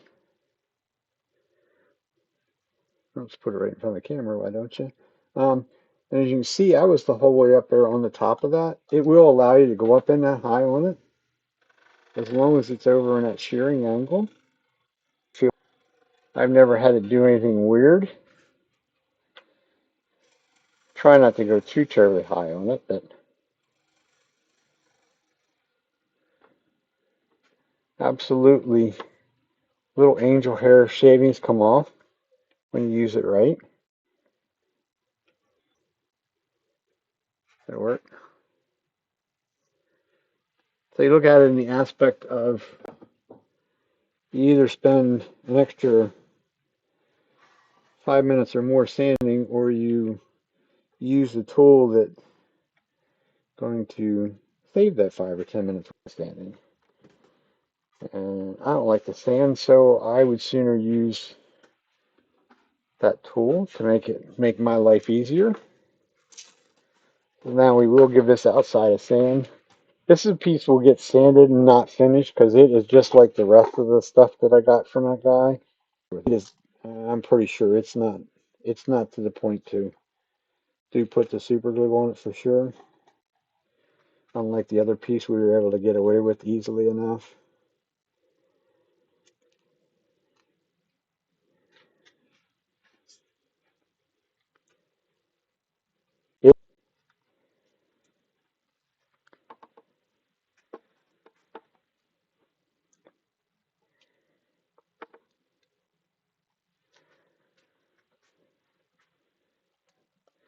In reverse,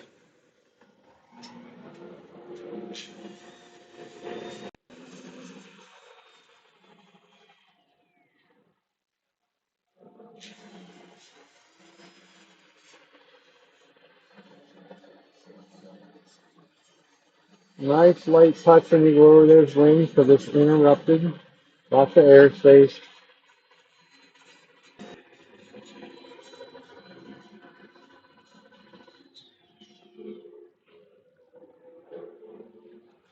Also need to sand down in this little area here.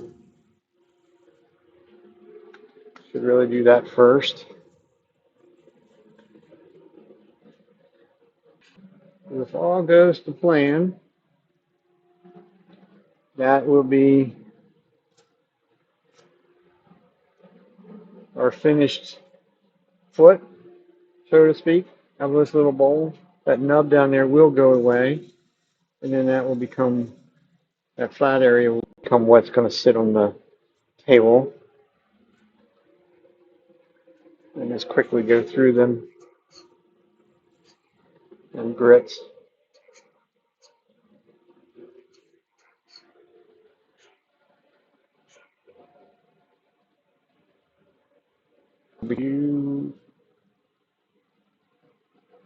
I'm going again. No matter which way I go, the lathe right now is in reverse. Um, and yes, I'm still standing against the rotation. For me, on the outside of a bowl, or anything like this. Number one, the dust collection is right there. And number two, I find it to be a little easier to get a better sight line, a better feel, whatever you want to consider it, on what I'm sanding, doing it on the more so on the top. Whereas if I was to do it the other way, I would be down underneath. It works both ways. One of these days, I'm gonna have to throw this pad out. It served its life purpose.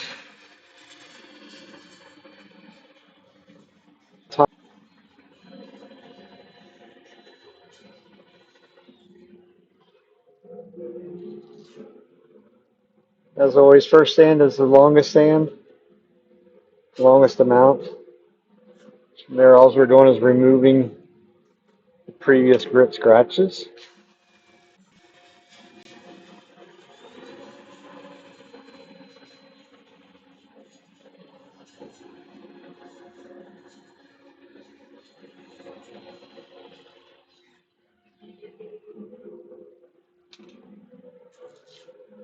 That was 320.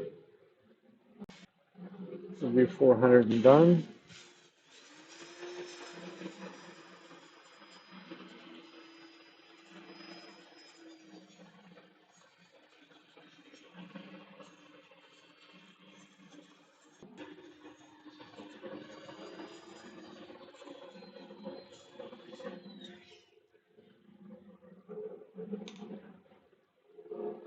And that should be that. Get rid of the noisemaker because it has a tendency to interrupt with the mic. That I have not been able to figure out how to not get it to interrupt.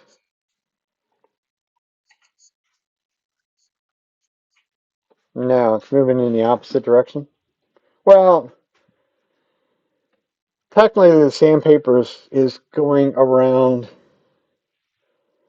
Let's go back over top. So in this case, the sandpaper, the disc is spinning in this direction, so it would be spinning clockwise. So no matter which way this piece is spinning, it's always sort of going across it and not with it. If you get into the situation, there'll be sometimes on a bowl or something like that where you're sort of same rotation of the sanding disc is going the same direction as what the piece of wood is, and then you find it doesn't sand very well. I mean, there's some places sometimes that you may end up with that situation. You almost can't get away from it, but for the most part, it's actually sanding the almost. I would call it across the rotation would be what I would call it. If that makes sense. Hopefully that answers your question. It's kind of a loaded question in some ways. Forward works better to cut. I got to get this thing off here before it falls off on me. I got to reduce this diameter in here down to my live center.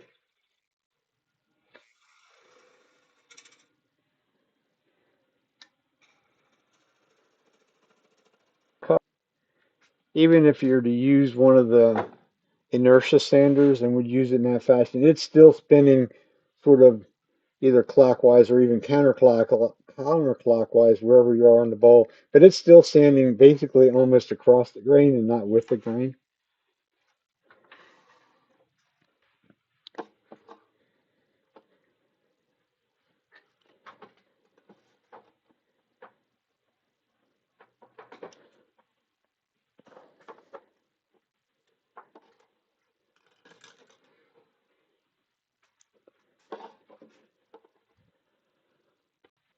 So we'll get this flipped around, hollow it out, and call it a day.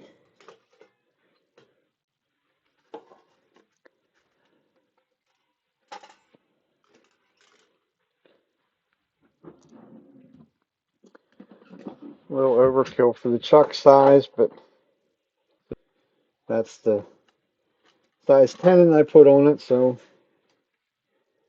nothing like using a nice big heavy duty chuck to do a little peewee job, but it works. Doesn't really make a difference. It's more about the fact of making the tenant just a shade bit too big, as usual. That will cause me some work when once it's finished, and I'll have to resand that a little bit there. I'm off a little bit. That should be way less than 1/8 of an inch in there. That will leave marks. Evidently, I didn't quite get as good a mark as what I thought I did. Not the end of the world, because those little marks, because there again, I'm not cranking down on it with two hands like you see some people do, because it just doesn't. This is a Vic mark chuck, so it's very substantial already. Um, so the marks that it will leave will be like a little wedge, and that little wedge is actually pushed up.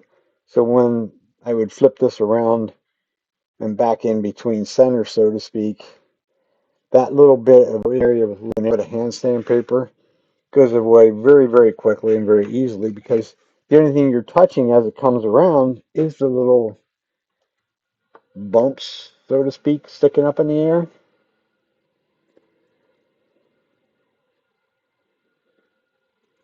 And this won't be finished for a week or so anyway, because it is definitely not as dry, or not dry enough, as the other parts weren't, so I'm sure this is not either.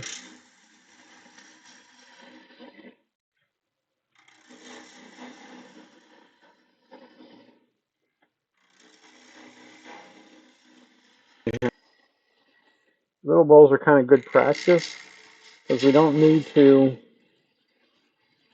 necessarily, I'm still leaving steps in the bottom, don't get me wrong, but I don't need to leave a ton of material down there like you would if it was something of any size.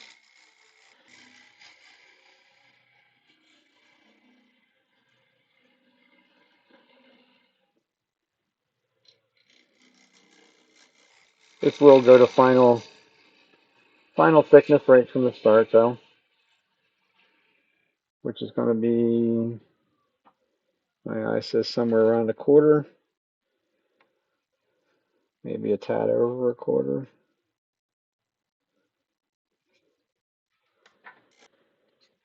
Guess one could actually measure it if you really wanted to be scientific.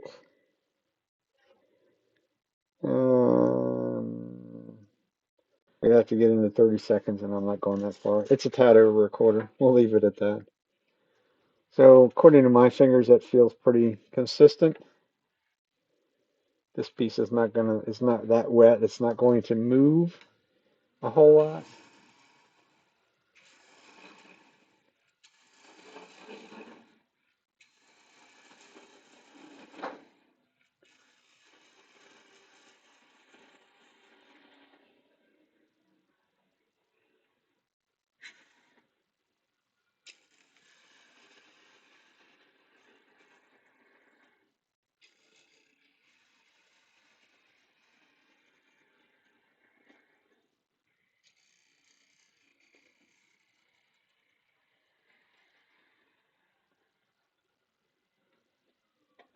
We'll stop before I take the last little bit out of the center.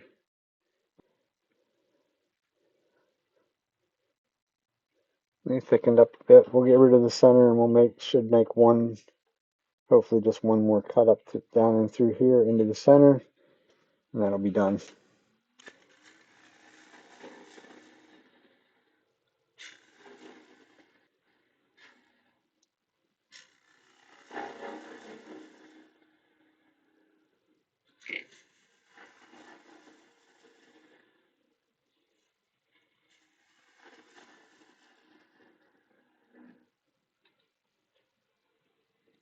So I can see a definite, should have moved the camera. Thank you very much, dumbass. Sorry about that. I can see a definite line. You probably can't, there's too much light in there. I can see a definite line where I stopped the first time and restarted. It's also the wrong, I shouldn't say the wrong, not the bowl gouge that I wanted. That one actually was 55 degrees. This one's 60 degrees. 5 degrees does make a difference on a tight radius like that. I'll pick up behind it, go through it,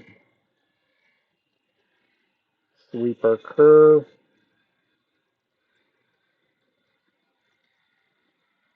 Make the center just a tiny bit deeper than what it was. Go across the center. If anything, leave a little nub sticking up in the center. Much easier to get rid of that than it is to get rid of a dimple. Curve is not quite right though. Comes down into here and it's abrupt. It's too abrupt. For me, it's what my fat little fingers tell me. There's still plenty of meat there.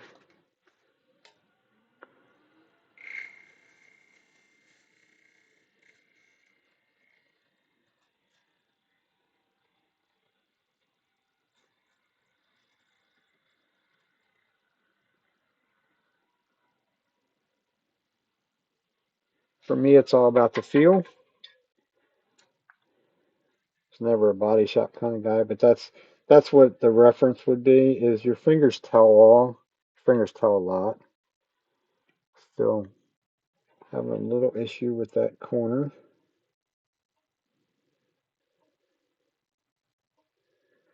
Because it's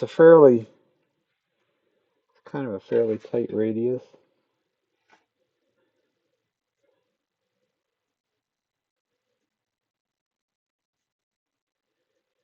One could probably leave it alone, but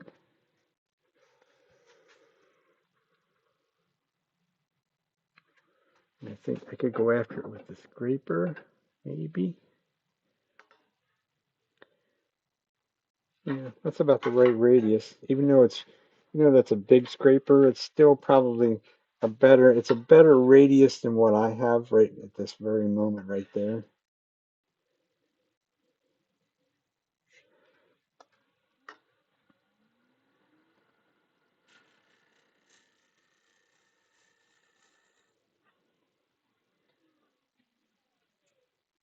Temptation is to reach in there and touch that, and that would not end well for the fingers. Still didn't get it.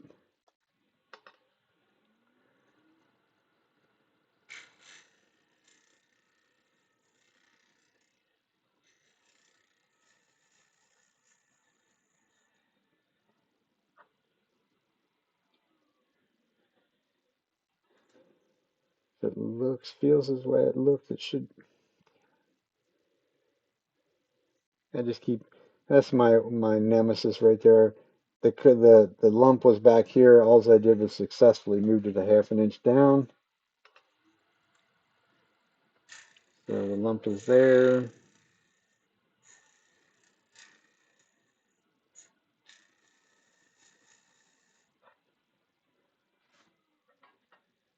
And I probably successfully moved it down further, but oh, miracles never. Okay, one light pass from top down into bottom. I think we're going to say that's going to be good.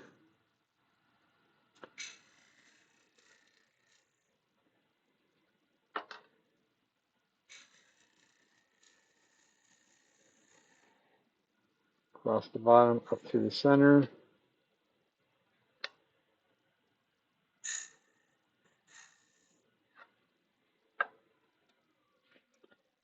And we're going to say that's going to be good.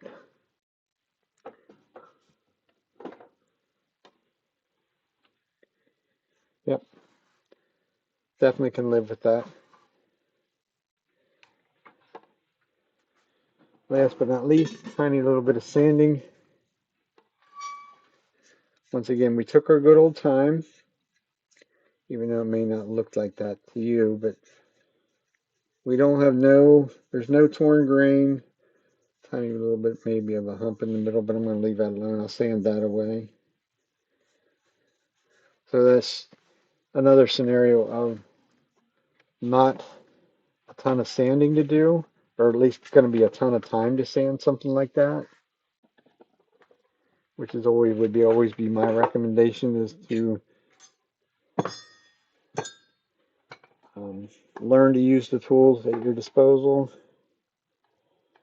so that your standing time is cut down dramatically. I think we'll do that one.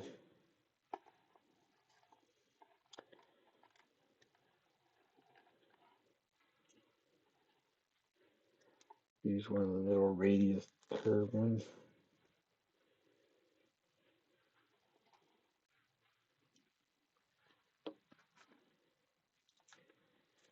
At least that's the part I try and stress to people is, you don't standing is standing is something you have to do, but you don't need to make a career out of it, as far as I'm concerned.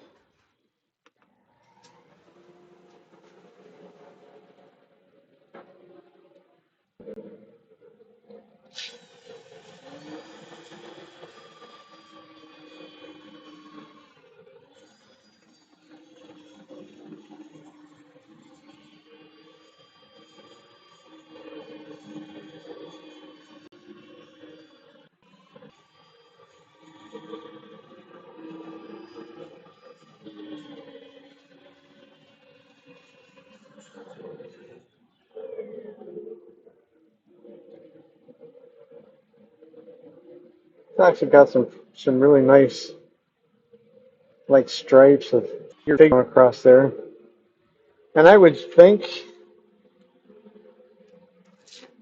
everything. If Kurt's still here, this is actually one that unless I could be totally wrong on that one, but this bark will stay on. It doesn't show any signs of being loose at all. As long as it makes it for a week or two.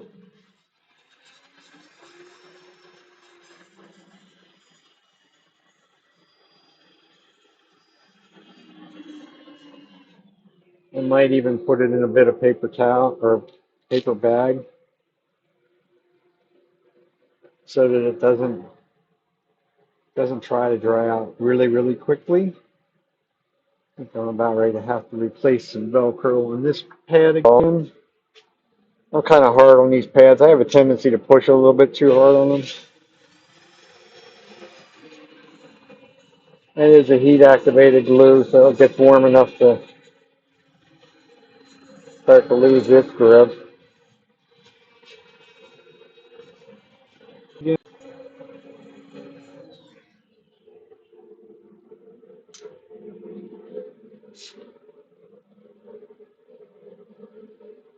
That was 320.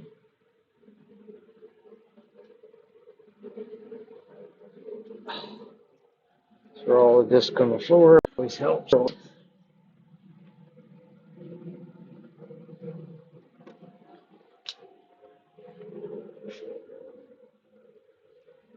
the last will be 400.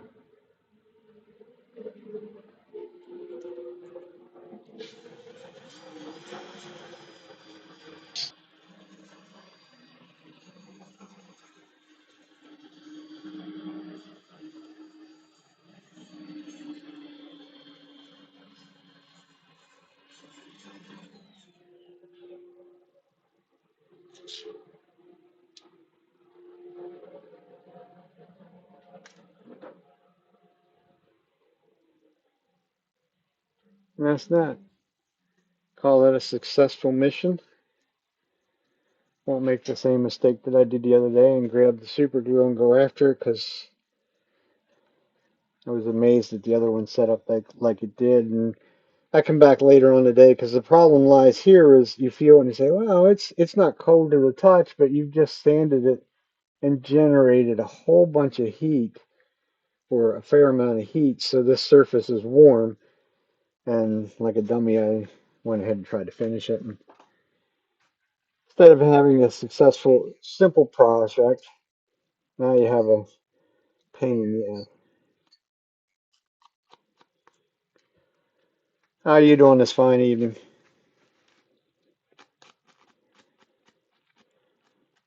Show up when we're done. Sorry, because we are pretty much ready to wrap up and call it a day. Have to clean up a bit of my mess after the fact, but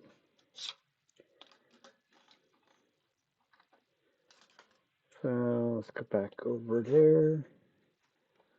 So there's our little itty bitty 4¼ inches diameter on its widest point, inch and a half. Look like that deep. That'll go away. This stays. This will just raise it up off the table a little bit. Gives it a little bit of a lift. Trying to see if I could show you one of them. You can see if I color it in. Most people understand that because they're doing it all the time. But right there and right in that vicinity right there, if we can go over here. Try not to make you too dizzy while I do that. Still almost can't see it on that one. Let me find another one. Can't seem to find one that's in white wood, white or lighter colored wood. There's one right there.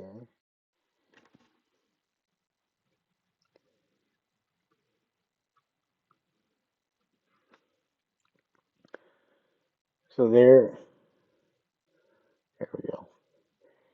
If you see these two black lines there, that's where those jaws compressed, and it wasn't a complete circle. So those two corners again.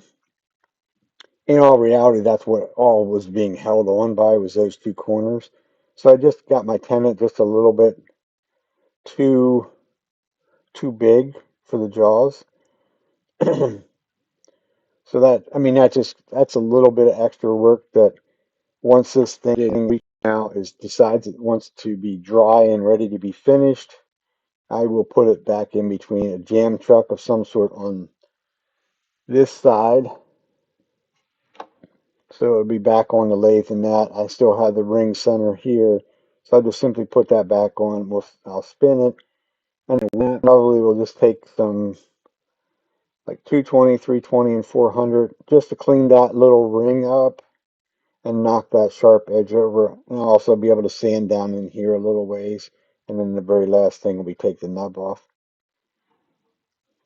Or be really energetic and actually get the vacuum. I have a vacuum truck, but generally on something that small, I don't really have one that's super reliable when it gets to be that small.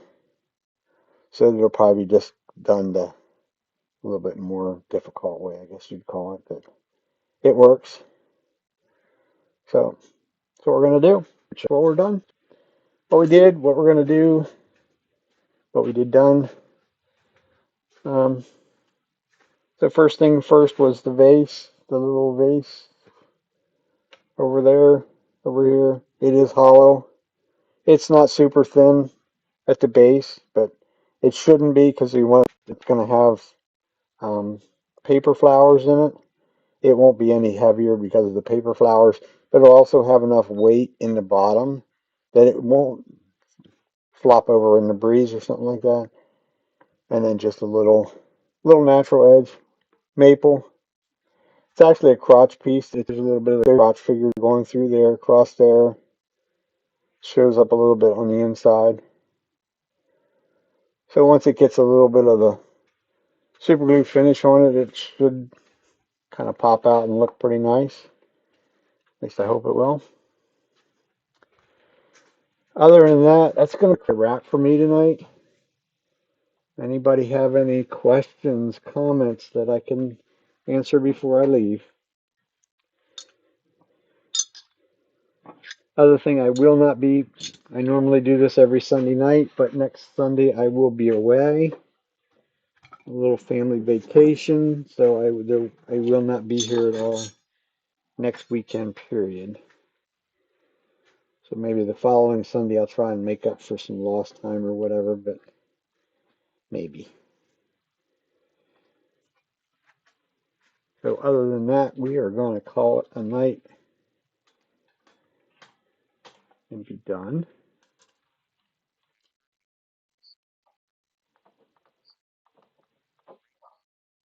Oh, thank you, Kurt.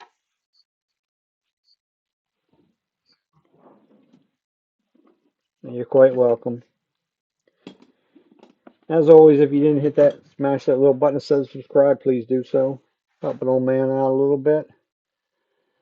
Other than that, we shall see you in 2 weeks.